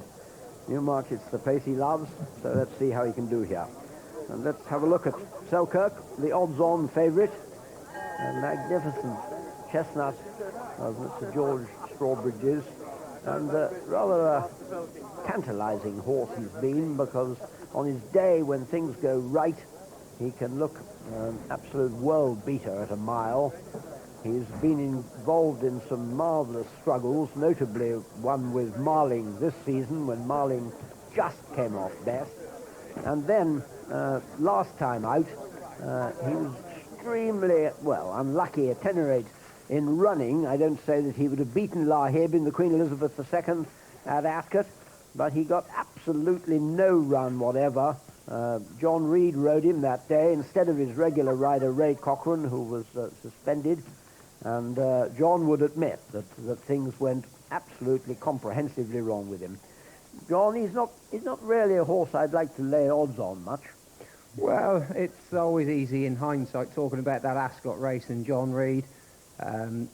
He certainly looked as though he could have won given a clear run. And this time of year, I'm not sure whether I'm going to be laying odds about anything. But he's a horse with plenty of size, and I watched him win at Newbury first time up this year. And there's an awful lot to like about him. Let's look at second set, who was behind Selkirk that day at Ascot, and in fact has been behind him twice this season. When he ran a tremendous race behind Marling and Selkirk at Goodwood, this fellow's second set. But in his last two runs, for one, he went to America for the Arlington Million, and then in the Queen Elizabeth II. Both of those were possibly on ground slightly softer than second set likes. He's a really good miler on his day. He's a bonny little horse, there's no doubt about that, and there are definitely, certainly in my mind, there's good excuses for this horse, because he's run on soft ground at Ascot behind Selkirk last time out. Well, considering he'd actually been to America just a couple of weeks prior to that, and has certainly encountered equally a soft ground there, he looks really pleased with himself. Got a lovely face, this horse, and certainly probably about a whole hand smaller than the main rival today, Selkirk, but nonetheless a bonny little horse who looks in good form with himself. Well, Matty McCormack's horses have been in excellent form. Montandre won earlier this week, and this horse has been a really good servant to Matty. Won 4 off the bounce start of the season, has not put a foot wrong all year. Jersey Stakes winner, Royal Ascot, and also at Doncaster, didn't lose anything in defeat. And 3 of today's runners ran in there. Prince Ferdinand making the best of his way home, just gets beaten by Pursuit of Love in the end on this side. Dillon ran a lacklustre race, I thought, and Norwich on the far side, going to Doncaster, having already won previous. But just let's look at Prince Ferdinand. He's a real little terrier, sticks to his task really well. Probably Pursuit of Love is a better horse, but certainly this horse, Prince Ferdinand, really does stick to his guns well. Dillon runs on well, and well, it's going to be close again between those two this afternoon. Yes, he never gives up. It was absolutely no disgrace to be beaten by Pursuit of Love, who, as we heard, will be standing at start. There is Dillon, leading Perfect Circle and Prince Ferdinand out. Dillon, this colt who last year made such a tremendous impression when he first appeared. He looked like a 3-year-old already, and for a while we thought he was going to be a world beater. He hasn't quite been that, but he's a pretty good horse on his day. I've never seen this horse look better. It's the first time today that I've seen him walk around the paddock, John, and that he actually looked happy. Last year, of course, he won the Coventry, and he won a number of good races and then lost his form. But the horse never looked happy. He was on his toes, jig-jogging around. I remember we watched him run up at Newcastle one day. And today he looked much more at ease with himself. Norwich is a interesting runner here. He, of course, was the horse who had the misfortune to be doped, nobbled as a 3-year-old, but he seems to have got over that pretty well now, and came good on a trip to Ireland in the MacDonald Boland Stakes, and he makes every yard of the running. Led all the way to beat Misnar and Tarweer, and I think you can say that he's winning with a good deal in hand. Yeah, for some reason he just didn't run a race up at Doncaster. He came away from his field in good style there. Probably just got his toe in a little bit more than he did at Doncaster. He's quite a big horse. Certainly retained his condition. At Doncaster, well. he was behind Prince Ferdinand. Prince Ferdinand was just beaten ahead by Hazam, and Norwich was half a length behind him. Close enough, possibly, to turn the tables, but I can't see why, really. Prince Ferdinand is a difficult horse to beat. Let's have a look at the betting now. Selkirk now back to 6-4 on from 11-8 on. Second set out to 5-1, opened at 4s. And Mystico into 91 from 11s. Prince Ferdinand also a 9-1 shot, and Dillon on 16s along with Perfect Circle. Norwich 33-1, and Turios the outsider now 40-1. There's Perfect Circle. Well, everything looked possible for this filly when at the start of the season she didn't get at all a good run in the 1,000 guineas and still finished less than a length and a half behind Hatoof. And then, well, in the Musidora, she was only beaten by All at Sea. But she's been slightly disappointing since, only winning the one race at Salisbury. That's Doncaster. Let's have a look at Thorios, the other runner we haven't seen. A winner of one race. His trainer Guy Harwood has not been in great form this season, and Thorios has only contributed that one victory. He was fifth to Wolfhound at Ascot last time out, beaten quite decisively that day. Yeah, ground was probably a little bit softer in there. He's been running over 6 furlongs. His best win, though, or his only win in actual fact this year, was over 7 furlongs at fast ground at Lingfield. Absolutely skated up that day. Well, let's have a look at Mystico, because looking at him walk around the paddock, both him and second set really are quite small, and I think I was riding bigger horses than this when I was about 12, but he's a Guineas winner, and he's done all of his winning on this race course, and he's had 3 runs this year, all away from headquarters, and finished behind Selkirk on each occasion. He might have stretched your arms a bit as a pony, but Derek Thompson was talking to Michael Roberts, who rides Mystico before racing, and asked him what chance of a repeat of last year's triumph. Well, I'm certainly hoping for a big run from the horse, and, you know, it'd be nice for him to win and go out on a winning note, you know. He's back to Newmarket. He loves Newmarket. I think the trip is ideally for him. The ground is good ground. Got a nice tailwind today, so really speaking, there's no excuses today for him, you know. I mean, we know that he hasn't been, you know, running that well on the other tracks, but maybe he just loves Newmarket, you know, and it'll be nice to see him going out on a winning note. And there is some money for Mystico, opened 11 to 1. They're now showing 9 to 1 against Mystico, and Moorstar won it twice in the 80s. Bold Boy in the 70s won it twice, but once over 6 furlongs, and the other time over 7 furlongs. Lady Beaverbrook's Great Gelding, Bold Boy. Now, you remember at the last meeting, the odds-on chances in the big 2-year-old races, Lyric Fantasy and Silver Wizard, were odds-on, and they were opposed late by Victor Chandler. Well, VC is now opposing Selkirk, and he's asking for 5 to 4. It was 11 to 8 on, went to 6 to 4 on, 5 to 4 on, and that's been called by Victor Chandler, and other bookmakers are following him. Now, second set is coming for money late. It did touch 11 to 2 out from 7 to 2. It's now back to 4 to 1, second set, as there's a lack of confidence in Selkirk. It's an 8 to 1 Prince Ferdinand, 9 Mystico, but VC opposing the favourite Selkirk. Why? We shall soon find out. Derek Thompson also talked to Frankie Dettori, who rides second set, and asked him what chance he thought he had of settling the scores that second set has with Selkirk. Well, he's 7 furlong, and he's fast ground today, and that's what he wants, really. He wants a fast ground. It doesn't matter 7 or a mile. But in the last 2 starts, we had soft ground, and he's really against him. And I think he ran quite well at Ascot to finish that close on that kind of ground. And if everything goes all right today, I think he ran a good race. And also the trainer's in form. That's right. We just started to pick up in these last couple of months, and we're doing really well now. Selkirk, the 5 to 4 on favourite now. Second set 7 to 2 in from 4s. Prince Ferdinand 8 to 1. Mystico on 9. Stilham 16s at Perfect Circle. Norwich 33 to 1. And Thurios on 40s. Well, if Selkirk's going off to the Breeders' Cup with any sort of a chance, he's got to be an authoritative winner here. I don't think he's going to have it all his way. There's the lovely head of second set. I'm sure he'll make him go a bit, but it wouldn't surprise me if Dylan doesn't give them both a run for their money. And Prince Ferdinand each way. Well, that's just about all of those covered.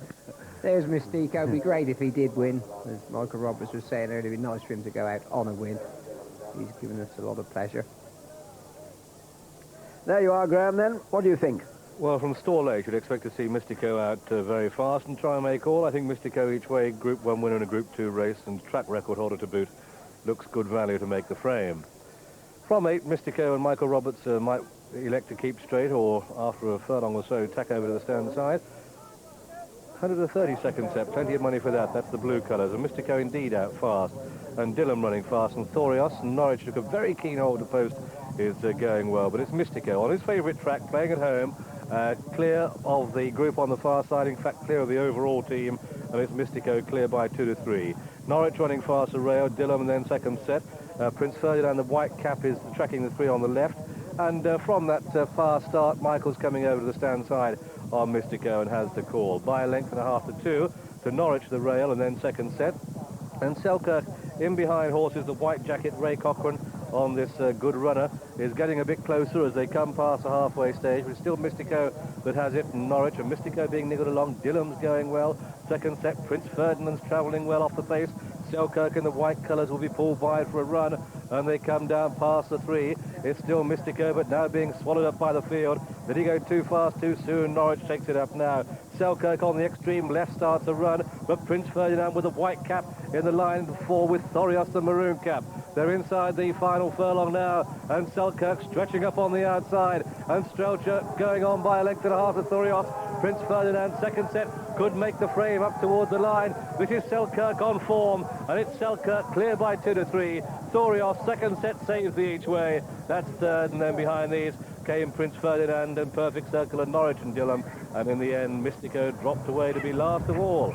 And so the result then of this Group 2 Challenge Stakes, it's a win for number 3, Selkirk, in the colours of George Strawbridge, trained by Ian Balding and ridden by Ray Cochrane. Off quite a strong pace, really attacked the ground in a Razzi-like fashion in the final furlong to go clear. Second horse home is number 7, Thorios, who's run a great race for Guy Harwood, ridden by Willie Carson. Third horse home, that's number 2, second set. Didn't really get the run of the race, but certainly landed in the frame for those punters who were on each way, and there were quite a few of those in a race which attracted the each way punter, with Selkirk the odds-on favourite, people sniffing around for value off the favourite, who in the end started at 6 to 5 on. Looks very good. We should have thought, of course, that the early pace which was likely to be set by Mystico suits Selkirk absolutely ideally.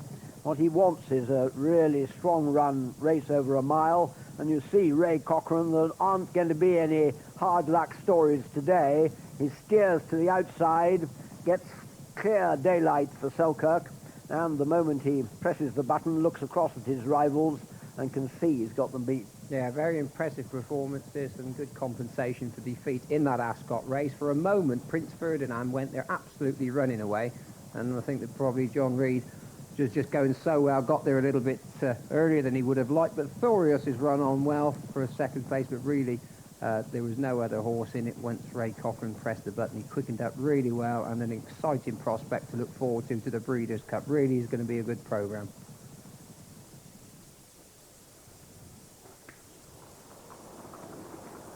The drifting Selkirk is eventually returned 6 to 5 on favourite. It did open at 13 to 8 on, and 1 or 2 bookmakers actually laid even money, and 11 to 10 on. They came in late for it, 6 to 5 on Selkirk. The second, Thorios, double carpet, 33 to 1. The third, the well-backed second set, went off at 7 to 2. And that's Selkirk, the 11th favourite in 15 runnings of the Challenge Stakes, over 7 furlongs to win, and the 5th to go in at odds on. South 4 years ago, Moore Style twice early in the 80s, and Chris in 79, and Selkirk won there that Victor Chandler caught the backlash with. He led the attack against it, fielded against it. He was filled up with 10,000 to 8 on, 5,000 to 4 on, that was bet on. That's early big bets, and we picked up Selkirk. A very good starting price for those of you who ignored the vibes in the ring. Imagine, of course, what I would be saying had Selkirk gone down to defeat. But in he comes, cruises home, 6 to 5 on, come racing. 1 or 2 people actually got levels, you devils, even money.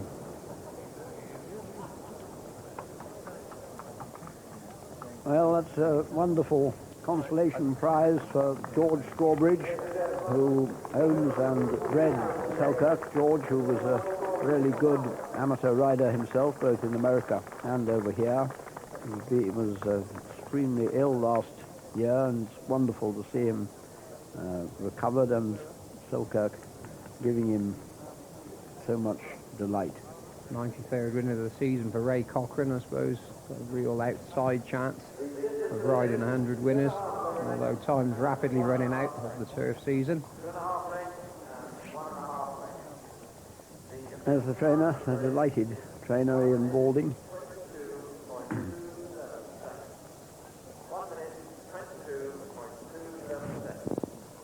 don't think George can be here, the owner trainer, but I've no doubt he'll be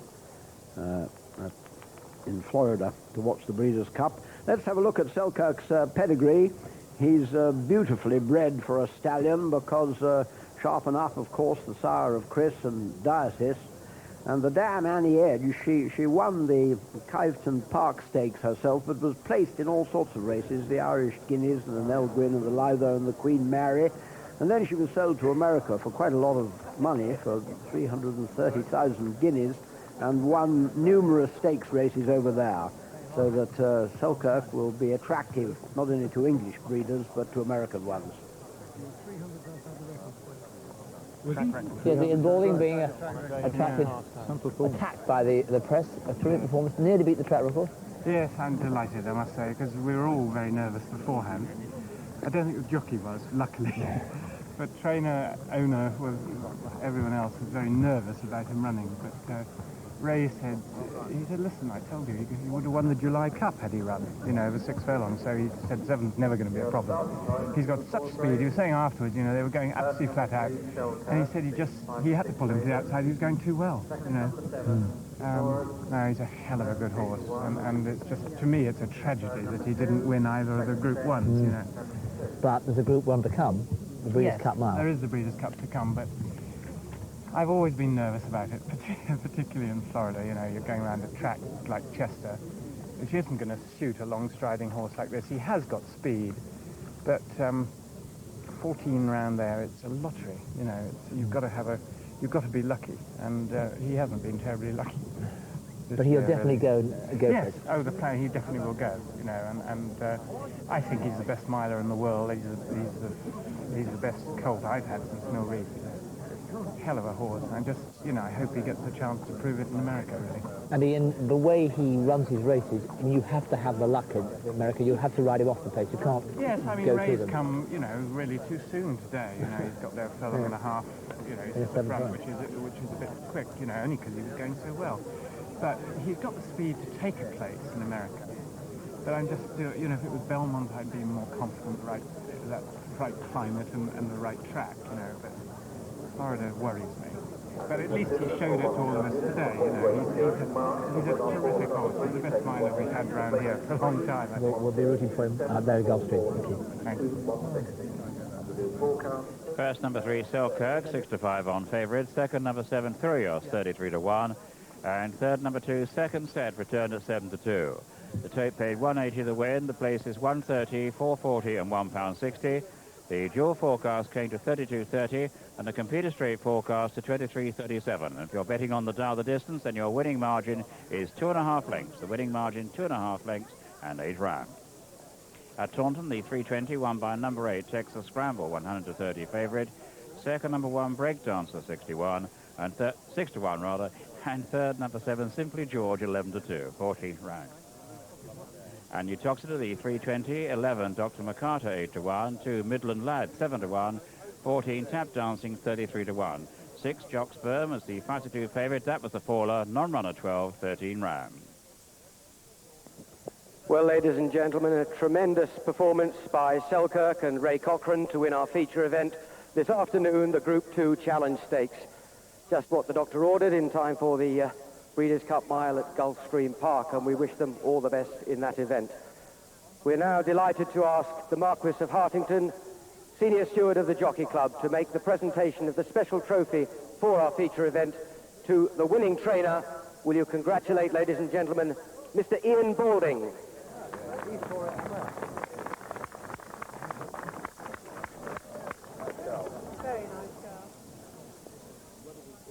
Ian Balding receiving his trophy from Lord Harrington, the Senior Steward. And just confirmed, Ian, that Selkirk will go to Kirsten Rising's Landwade stud after tilting at the turns of Gulfstream Park in Miami. And Mystico, he's run his last race too. There's great days we've had with him at Newmarket. He will stay near Newmarket at the Barton stud. So they've got a career ahead of them. You've got another race to come after the break.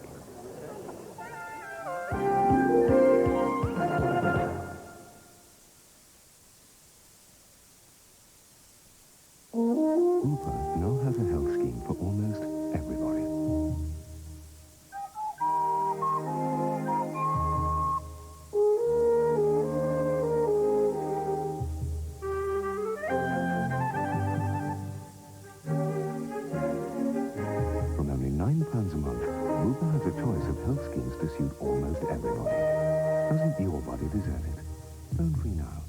500, 600, 500.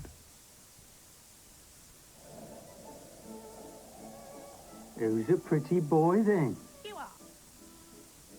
I've always appreciated the finer things in life. Red or white with Hodges? Rosé. Like my choice of fire and surround from British Gas. Realistic, isn't it? I just acquired it on interest-free credit, which allows me to spread my payments. Gives me a lovely warm feeling inside. Don't you just love being in control?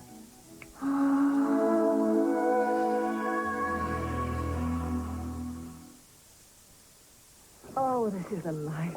Just for two of us. Excuse me. Couldn't give me a lift ashore, could you? Of course. Climb aboard. Coffee? Terrific. Nescafe. No mistaking coffee at its best. Thanks. Look, I'd like to return the favor. Why don't you join me on my boat tomorrow? Nescafe. Why shouldn't life be this good? Texas Tom's taking off. 30 to 40% off Virgin Atlantic's lowest Apex fares to the States when you spend just 20 pounds at Texas now. Well, I mean, let's face it. He was lucky, really. He was just crossing the road, same as he always does. But he never saw the car. There's bound to be brain damage. They say we should expect it.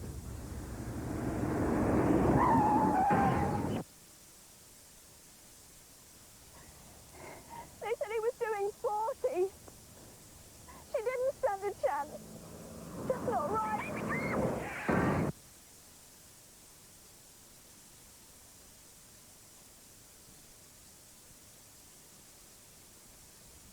It's such a good feeling to know your life insurance is in order.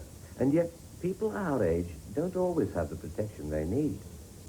If you want to leave something behind for your loved ones, or perhaps relieve any concerns about funeral expenses, I'd like you to take a look at this. It's called the Sun Life Over 50 Plan, from just £6 a month. This plan pays out a valuable cash sum on death to help towards those final expenses. Provided you're over 50, you're guaranteed to be accepted. You won't need a medical examination or have to answer any questions about your health.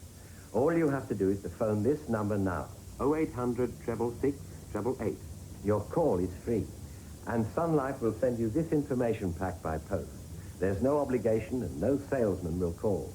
Apply within 2 weeks and this charming carriage clock can be yours, free. So phone in today and enjoy lifelong peace of mind with the Sun Life Over 50 plan.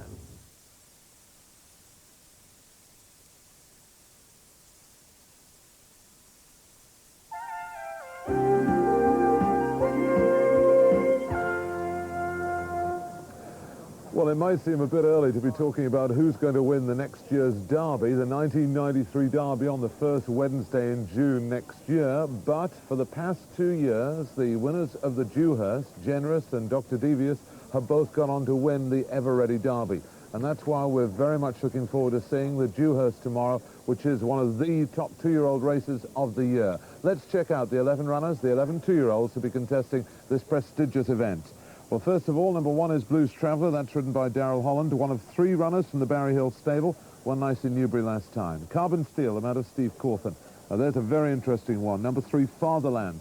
Trained by 7 times Dewhurst winning trainer Vincent O'Brien and ridden by 10 times winning Dewhurst jockey Lester Piggott. He won his first on Crapello way back in '56. Number 4 is Firm Pledge. Very impressive winner first time out from the Generous winning stable of Paul Cole. After that, we've got number 5, Inchinor, unbeaten in 2 races this season, in with a major chance, strongly fancied. Number 6 is Lost Soldier, winner of 2 of his 3. Number 7 is Petardia, who came back to form in emphatic style here last time out. Number 8, the brilliant Wonder Horse, the one they're calling the new Wonder Horse from France, Zaphonic, ridden by Pat Edry. Number 9 is Zim Zalabim, ridden by Willie Carson. Number 10 is Zind. Quite a bit of a fancy for that one. Michael Roberts rides that for Peter Chapelheim. And a very interesting runner there, number 11, Sue Boog, the filly from Clive Britton's stable. Absolutely won doing handsprings first time and aiming to become only the 3rd filly since the war to win the Dewhurst Stakes.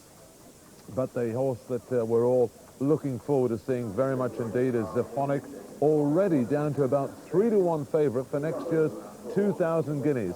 The horse has been racing solely in France, but we saw him at the Arc de Triomphe weekend, winning very impressively indeed. Just look at this.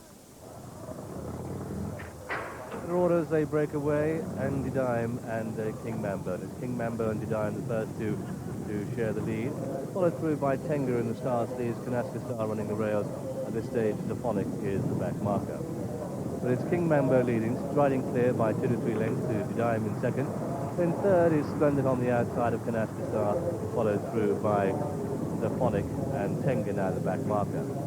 Little change as they make their way round the first turn. And King Mambo leading from Dime in second. In Splendid showing third, Canasta Star the rail in fourth. On the outside, Zephonic the pink cap, and then follows Tenga.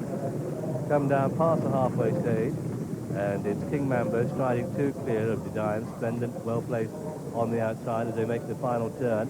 Heading for home now, and it's King Mambo still at the head of affairs from Dime in second.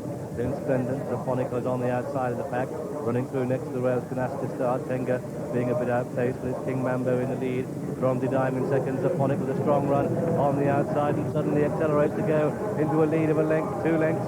And as they race inside the final furlong, it's Zephonic going clear from King Mambo, Splendid staying on. As they race up towards the line, Zephonic coming well clear under Palettery by 3 to 4 lengths. And Pat looks round, and it's Zephonic well clear now of King Mambo and Splendid. And at the line, it's Zephonic who wins it from King Mambo second, Splendid third. Jim McGrath's with us now, and Jim, as you know, some of us really quite deliberately got a bit overexcited about that because it did look very thrilling at the time. But one always has to say horses can go fast past trees. The form hasn't particularly worked out. What do you make of that performance in the light? Well, I was there that day and I watched it from the stands, and I'm a great believer in using, coin an old cliche, Phil Bull used to drum into me from early days, use your eyes, not your ears. I didn't watch it on television. Television doesn't do justice to what he did, and he looked in a totally different league to what you call maybe our trees. Tomorrow's the witching hour, 3:40 tomorrow. It's a much stronger field, we'll know. But he was mighty impressive. And of course he had run on much, much heavier ground before. When he laboured a bit to win at Dover, but that was completely different conditions, wasn't it? They were totally different conditions. It was only the second run of his life. Let's not knock the opposition too much. They were as good as there were around, and he looked in a different league. Admittedly, the form hasn't worked out, and those who sit at home pick up the form book can knock holes in it, and anybody who's talking about next year, 5 to 2 is a crazy price. But tomorrow's an exciting day for a lot of us. We've got an anti-post. We all get a bit nervous about this, Jim. But the important thing, which again the pictures didn't really reveal, was how he changed gear, wasn't it? If this horse is going to be as good as he promised to be, it was the change of gear that was impressive. It was the change of pace. It was a slowly run race, so he wasn't picking up horses that were, just like you've seen in the Challenge Stakes, were falling back. They, in their own right, are smart animals. He was picking up as they were accelerating, and he went whoosh. He was clear. He was very, very impressive. I've no doubt he's a good horse. And if anyone's hoping to come here tomorrow, and do come, to go and see this horse, he's a very big, powerful 2-year-old. He's a very, very different sort of horse to Arazzi, who, of course, was the star this time last year as a 2-year-old. He's a great, big, powerful 2-year-old. He's very like Guy Harwood's horse, who's just run in the last race. He's a big black horse. Thoris is bay, but he's that sort of horse. I suppose, aesthetically speaking, he's not. He doesn't fill the eye. He wouldn't be the beau ideal in that he's beautifully proportioned. He's a big, powerful black machine. He could be an equine Linford Christie. We'll see more tomorrow. We'll see more tomorrow. There's 11 runners in the Dewhurst, and only once since 1935 has there been a bigger field, when 12 ran when Ancient Lights won for Jim Joel in 1959. And look at the classic guide it's proved. Since the war, 4 winners have gone on to win the 2,000 guineas, and 8 Derby winners have won the Dewhurst since the war. And of course, you remember Generous and Dr. Devious the last 2 years. But this Zephonic, and France have won it only 3 times, is put in at various prices by the 3 bookmakers. Ladbrokes goes 6 to 4 on, Coral's 11 to 8 on, and it's 5 to 4 on with William Hill. That's the best price against the obvious winner, Zephonic. You will watch and see a horse tomorrow you will not forget. Get those tape machines on, those recorders on. You're going to remember this Dewhurst in years to come. Let's see how the rest of the field go at Coubert 2, Zephonic in the betting. And Fatherland put in top price 11 to 2. The Ladbrokes only go 4 to 1. The 11 to 2, that's with Corals. In Chinor is an 8 to 1 chance. That's with Ladbrokes, with Patagia put in at 10 to 1. That's with William Hill. Firm Pledges a 16 to 1 chance. And the interesting one there, the filly Subug at 20 to 1, is 20 to 1 with William Hill. But according to Ladbrokes, it's only a 10 to 1 chance against Subug. So that's the interesting price. But watch Sophonik, I implore you. You are going to see an outstanding racehorse tomorrow. Don't say you didn't see it. Watch it with us on 4. See greatness! The Taunton, the 350, first number 6, Powder Boy, 10-1, second number 2, Playpen, 7-2, and third number 3, Cannon Class, 130. Number 1, Caddy, was the 3-1 favourite, that was a faller, and 6 ran. And at Hexham, the 345 was won by number 1, He Who Dares Wins, 11-4, second number 4, Abseiler, 3-1, and third number 3, Loopy Minstrel, 7-4 favourite, 7 ran. 25 runners in our next race, and before that, Ray Cochrane talking about Selkirk's chance in the heat of Gulfstream Park after this.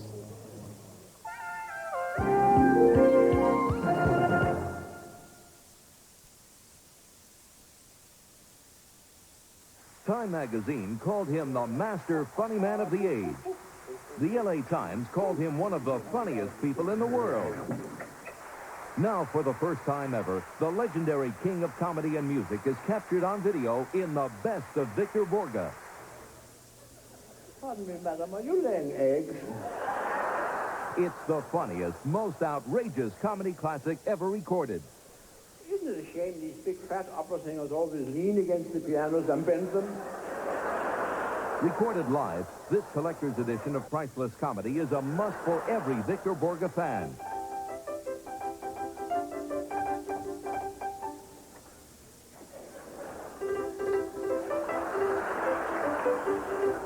Marilyn will sing the Kagame, the what? The Kaganomi aria from the opera Rigor Mortis. It's the incomparable Victor Borge in his best-loved, most heartwarming comedy performance of all time.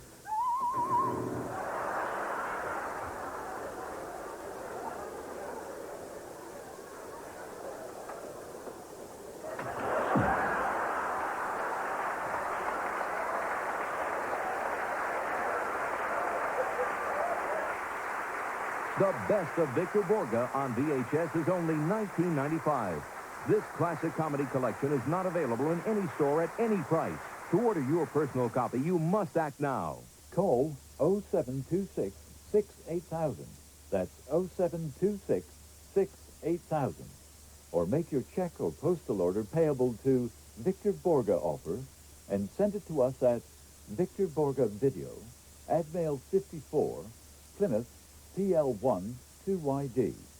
And remember, if lines are busy, call later, but do call.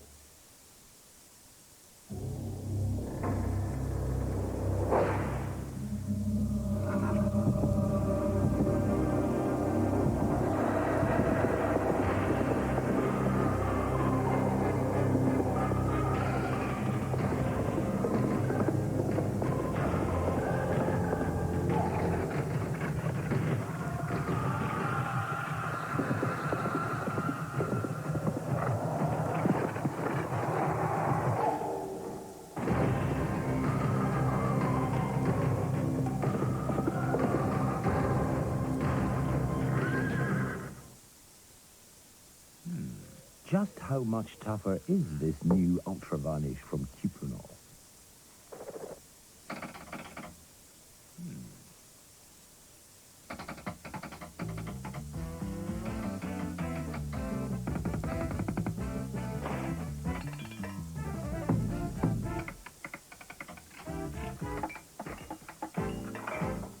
It's tough. Cochrane. No one does wood more good. As important as it is, a lifetime's brushing wouldn't remove all the plaque. So don't brush your life away. Rinse with Colgate Plaques before brushing, and you'll shift more plaque than brushing alone.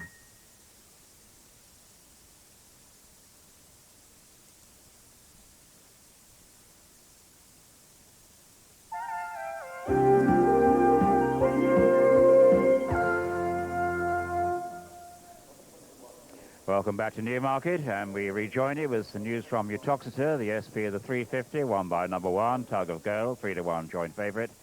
Second, number 5, Rio Haina, 7-2, and third, number 6, No Grandad at 8-1. number 4, Pamba Priory, was the other joint favourite, and 7 ran. And now confirmation of the full result of the 340, the Challenge Stakes. First, number 3, Selkirk, 6-5 on favourite. Second, number 7, Furious, 33-1. And third, number 2, Second Set at 7-2, and 8 ran. Ian Balding's just said that Selkirk's the best horse he's trained since Mill Reef. How good a miler 7-furlong horse is he for you? Well, he's the best. I've rode Chief Singer and a couple of the nice horses. He's the best horse I've ridden. Better than Chief Singer? Yeah, he's the best horse I've ridden. Really? That's some praise, Ray.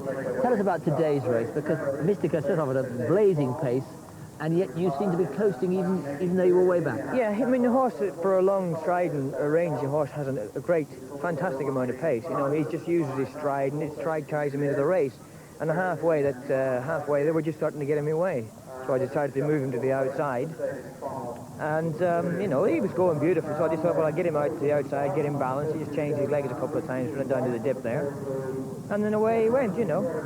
Hit across, yeah. John was going nice, and he just faded a little bit towards the end, you know, but he did it well. He did it well. It was a strong run race all the way, you know. He's got plenty of pace, and he did it well. He did it well. Just chased him out towards the finish. Well, watching that, it's noticeable what a great, powerful, long stride he's got, but also looking at it, how completely different a track, a pitch it is, so to speak, than Gulfstream Park, where it's such a tight turn. How are you going to handle that? Well, I mean, I will not ride him any different. I should ride him exactly the same way as I rode him here. I won't be worried about pace. I mean, they'll go a good gallop. I'll sit on him and just pick him up in the straight. I mean, no matter what the track's like, I will not ride him any different. I'll ride him like that. That's the way the horse enjoys being ridden. There'll be plenty of pace on, and I'll pick him up late.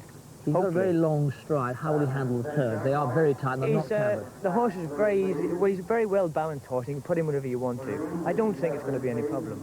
I hope it's not going to be any problem. He's a good horse. He's going to have every chance there. I don't see any reason why he shouldn't take his chance. Myself, anyway. Horses down at the start of this 7-furlong race.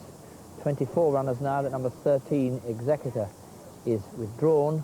And the race, in memory of David Swannell, a man who's known and loved throughout Newmarket, ended being curator of the museum here, charged with the founder of the museum at Newmarket, but also a handicapper and amateur rider. And, of course, a nursery like this would be, for his academic mind, one of the great games of chess, almost, a crossword puzzle to try and work out. A great student and achiever in the racing game. David Swannell, the race in his memory. The runners and riders from Graham Good. And a marvellous man who had a feeling for the game, not just numbers. The top weight is number 1, Azhar, ridden by Jonathan Jones. He claims a 5, and that one's drawn 4. Number 2, Law Commission at 11. Jason Hunter claims a 7. 3, the gamble of the race. Fortensky at 13. Frankie Dettori. Number 14, Surprise, Surprise. Number 4, Surprise, Surprise at 14. Chris Rutter. Number 5, Embankment at 22, John Reed. Number 6, Rain Splash at 10, Pat Edery. 7, Piston at 24, Walter Swinburne. 8, Easy Access at 17, Willie Carson. Number 9, Magication at 16, Brett Doyle claims a 5. 10, Leash at 8, Richard Quinn. Number 11, Greystoke Visor at 20, Michael Roberts. Finding that 200 just a little bit elusive today. 12 is Contract Court at 1, Darren Biggs. The Executor doesn't run. Number 14, Festin Blinken at 19, Darrell Holland, putting up £1 overweight. 15, Platinum Venture at 23, Ernie Johnson. Number 16, Indira Putery at 21, Nick Carlisle. 17, Raging Thunder at 18, David Harrison, putting up £2 overweight. 18, Bonus Point at 25, Darren Moffat claims a 7. Number 19, Norling at 7, Francis Norton claims 3, but puts up 3 overweight. Number 20, Crystal Stone, Nick Adams at 12. 21, Egg at 3, John Lowe. 22, Absolutely Fact at 2, Jimmy Quinn. 23, 505, Tyrone Williams at 5. Number 24, Premium at 6, Antoinette Arms rides his blinkered runner. And completing the show, 28, Aviator's Dream, the Mount of Gary Bardwell. Number 25, Aviator's Dream, the Mount of Gary Bardwell, drawn 15. Let's check the odds. Fortensky, the 5-1 favourite, opened up at 6s, and Greystoke is out to 10-1, opened at 8. Egg is 10-1, back from 11s, as is Surprise, Surprise, the same price, 10-1. Rain Splash on 12s, Easy Access a 14-1 chance, along with Festin and Intrepidary, and Piston is 14-1, opened at 16s, 16-1 bar. Well, there's Fortensky. A handsome colt by Blushing Groom out of Casey, who was by Carlion. There's a powerful school of thought that thinks that believes that Fortensky may have been named in honor of Miss Elizabeth Taylor's latest husband. I can't remember what number Mr. Fortensky is, but this is by Blushing Groom, so it seems quite a probable reason for his name, and he's lived up to it. He won nicely at Brighton last time out. That was his third run, and he'd been placed in the other two. Yeah, he's definitely an improving colt, this, and certainly looks in good form with himself. Well, he's got plenty to do. He's got 9 stone to carry. It's a very competitive race. Let's have a look at one who's due to go at £5 next week.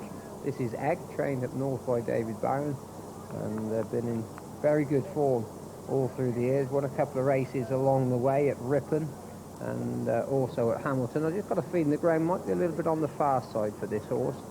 It's most of his best form seems to have come with a cut in the ground. Yes, he likes the fibre sand too, but he possibly would like it a bit softer, but definitely an improving colt. Let's have a look at Surprise, Surprise, the mount of Chris Rutter. Well, he has only had 1 run for Henry Candy, and he won that nicely. A maiden auction at Chepstow, not all that great company, but he beat Blue Nova 5 lengths. Couldn't do much more than that. I think one of the best handicap horses in the field, certainly with the best form, is Richard Hannon's filly, Rain Splash, and we watched her run here, or she ran here last time anyway. That was behind Palace Gate Touch. Really been very consistent, this filly of Richard Hannon's. By Petong, she's held her form well right away from the start of the season, and well, she wouldn't be winning out of turn if she won this. No, but Richard has got 3 runners. Shouldn't think he knows for certain. Yeah, absolutely. Well, one of the prettiest horses, I don't know if we'll have a chance to have a look at it, is Law Commission, David Ellsworth. Jason Hunter rides that one. Got a flaxen mane and tail, really pretty little chestnut. Somebody who's not quite as pretty, and he's not chestnut, but he's got news for his Big Mac. A very pretty greatest jockey, as you well know, but the punters are pretty certain that this Fortensky is going to run a big race. 12-1 in the offices, open here on the call 6-1. Now on the shoulders, 9-2 against Fortensky, a major punt developing on that. But there is money for the Egg, that's now an 8-1 chance. It's then 10-1 against Greystoke, and Surprise, Surprise, also 10-1, and 12 and 14-1 at least, bar those. But Fortensky, the day's team, and they've really gambled upon that. In the 4-10, they've gone for Fortensky. Well, I think Mr. David Swannell would not want that to be a good thing in the race named in his honour. He was, as has been said, a skillful and enthusiastic handicapper, among other things. Let's hope it's a close finish, as Surprise, Surprise shows just a little bit of reluctance. Yeah, quite a bit of reluctance. And if you want to remember Mr. Swannell, go, if you haven't gone already, to the Museum of Horse Racing in Newmarket. That's a marvellous memorial to his imagination and keenness. Come on, Surprise, Surprise. The disorientating twist around. Hopefully now she doesn't know which way she's going, but I'm afraid she's still planted. And it's a sort of Yeah, it's unusual because he didn't look, of course, she didn't look to be too upset. What, they're going to leave her behind? And they've gone without Surprise, Surprise. There seems to be a problem down there. They try to call them back. Piston, that's it. It's a non-start. The starter's calling them back. And, well, so many of the horses have gone about furlong and a half. And Piston in the blue colours on the extreme left of the picture, and they're all over the shop. So it's going to take a long time now before they sort themselves out and get back down to the stalls. Won't be seeing this race live, I don't think, and there could have been a problem with the stalls. Got a feeling that some of the stalls didn't open quite as quickly as the others, and you saw Judy Crane just putting her hand up the second that they decided surprise wasn't going to go. And we can have another look now, judge for yourselves. Well, there's certainly two or three were a long time coming out. Anyway, we couldn't actually see whether the gates had opened. As it happened, Fortensky was the very last. Yes, Fortensky. Yeah. We just, well, we were up at wherever we were last week, York. I've forgotten where we've been last week. We were actually interviewing one of the senior stores handlers, and he was just saying then how a few problems they actually have with the stalls. Well, they just had a slight problem there. It's amazing how few they have when you think that the stalls are inevitably in sections, that's to say, separate sections. It's amazing that the One thing I don't know, John, I wonder if they'll give surprise another chance to go. Very interesting to see. I'm afraid I rather doubt it, but let's hope. Well, yes, I suppose she was under orders. She could easily be given another chance to go in. If Why she not? was withdrawn under orders and they let her go, obviously then she won't be allowed to take her place.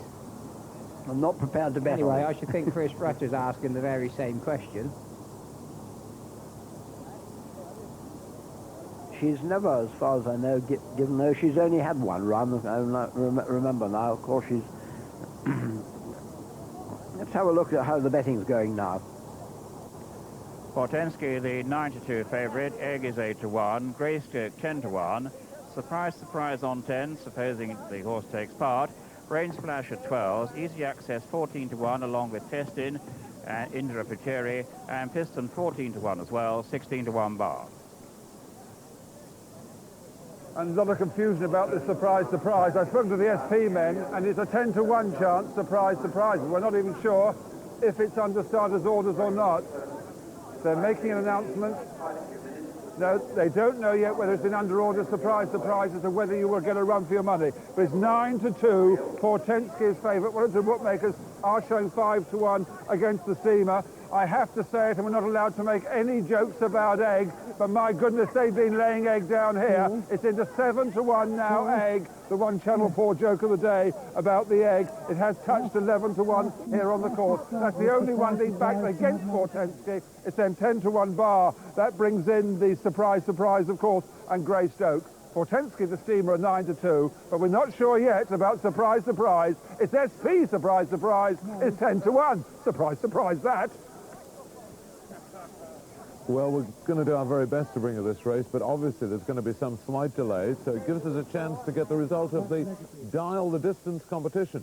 Remember, the race was won by Selkirk. It was a 340, and the winning distance was 2.5 lengths. So if you've got 2.5 lengths, well, stand by. You could be one of the lucky winners of £100. W. Barker certainly is, from Lodgemoor at Sheffield in Yorkshire. Congratulations to you. Finnegan, J. Finnegan from Edinburgh in Scotland. Well done to you. And J. Pickup from Horton Green in Manchester. There's today's Dial the Distance winners. We'll have another Dial the Distance on Channel 4 tomorrow.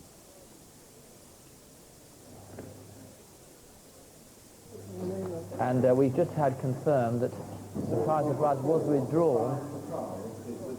Wasn't withdrawn, not under starters' orders. I'm actually standing by the announcer, so you're hearing the actual official statement going to the public. Yes, John McCrick.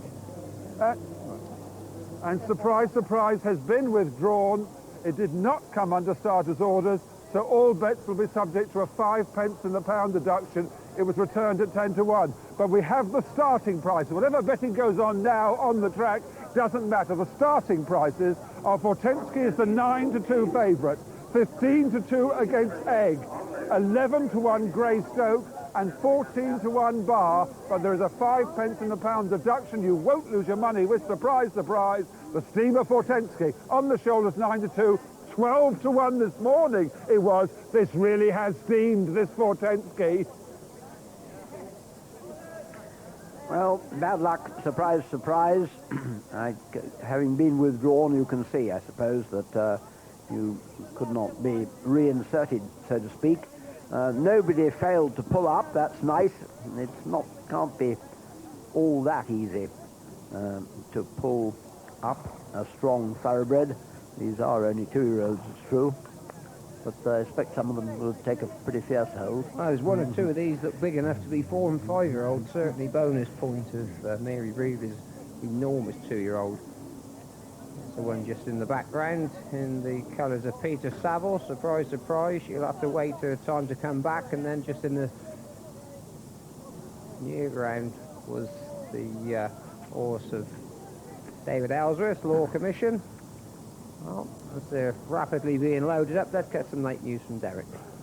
Interesting jockey booking on that horse we were looking at there, number 1, Azar. He's ridden by Jonathan Jones, who's son of the former Barbados champion jockey, and it's interesting that he's now working with and riding for today Michael Stout, who was born in Barbados. So a strong West Indian connection here.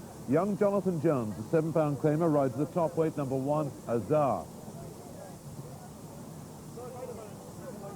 Azar has had 3 runs and won one of them, and he didn't run all that badly. He was 7th of 8 in the Somerville Tattersall Stakes, but it was a good race, that one. It was a race you remember probably won by Nominator. We saw it won by that very game and consistent horse Nominator at the last meeting here. So it wasn't a disgrace for Azar to be 7th. He's drawn 4 on this side. As one of Mr. Saville's 2 runners goes in, either Raging Thunder or Bonus Point. Platinum Venture, trained here by Sean Wood, and his brother Wendell had a really good start to their, Sean's first season training, very good jump jockey before he began his new career. Platinum Venture and Ernie Johnson just going in, one more to go in on this side in the colours of Charlie Sizer. Contract court, let's join Graham. That's it, they break away this time with no surprise in the races. On the extreme left, Piston, who took a very keen hold at the first attempt at starting. That leads the charge on the far side. Norling running fast in the red colours, also on the far side Bonus Point, and running fast is Greystoke. Through on the near side, Azar, Contract Court, Absolutely Fact, the black cap just off the pace. Also running fast is 5:05, and they go through the first quarter mile, and it's Greystoke who probably just has it from Piston in blue, then Norling, and then Lease, and running through on the rails is Premium going fast. That's in the blinkers and the yellow colours, the rail. But they go past the halfway stage, and it's Piston in the lead, Piston, Norling, and coming there strongly, Law Commission in the grey colours. Greystoke, the grey horse on the left of the leading group. Bonus Point starts to charge down the centre of the track. They've got 2.5 to go, and it's still Piston and Wally Swinburne and Law Commission. These 2 at the head of affairs and Norling. Through on the rails is Premium, a line of 4, followed through by Embankment, who started to pick up. Here comes Fortensky in the dark colours, weaving between horses to get a view of the front. They're down into the dip, Piston and Law Commission, and on the stand side, Premium and Fortensky. Off the pace with a run is Festin. They're inside the final furlong, and it's Law Commission and Piston from the front. These 2 have dominated throughout, and at the line it's going to be close. Law Commission the rail, Piston and Embankment through to 3rd, and a photo for 4. So the winner of this, the David Swanell-Rossi, number 2, Law Commission, trained by David Ellsworth, ridden by Jason Hunter.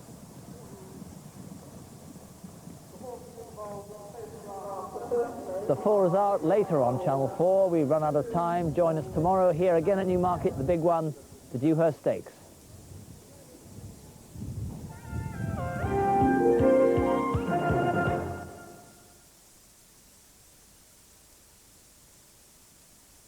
The Royal Collection. Channel 4 invites you to a private viewing of one of the world's great art treasures. Your guide is Christopher Lloyd, surveyor of the Queen's Pictures. The Royal Collection is a private collection. Is that on the panel?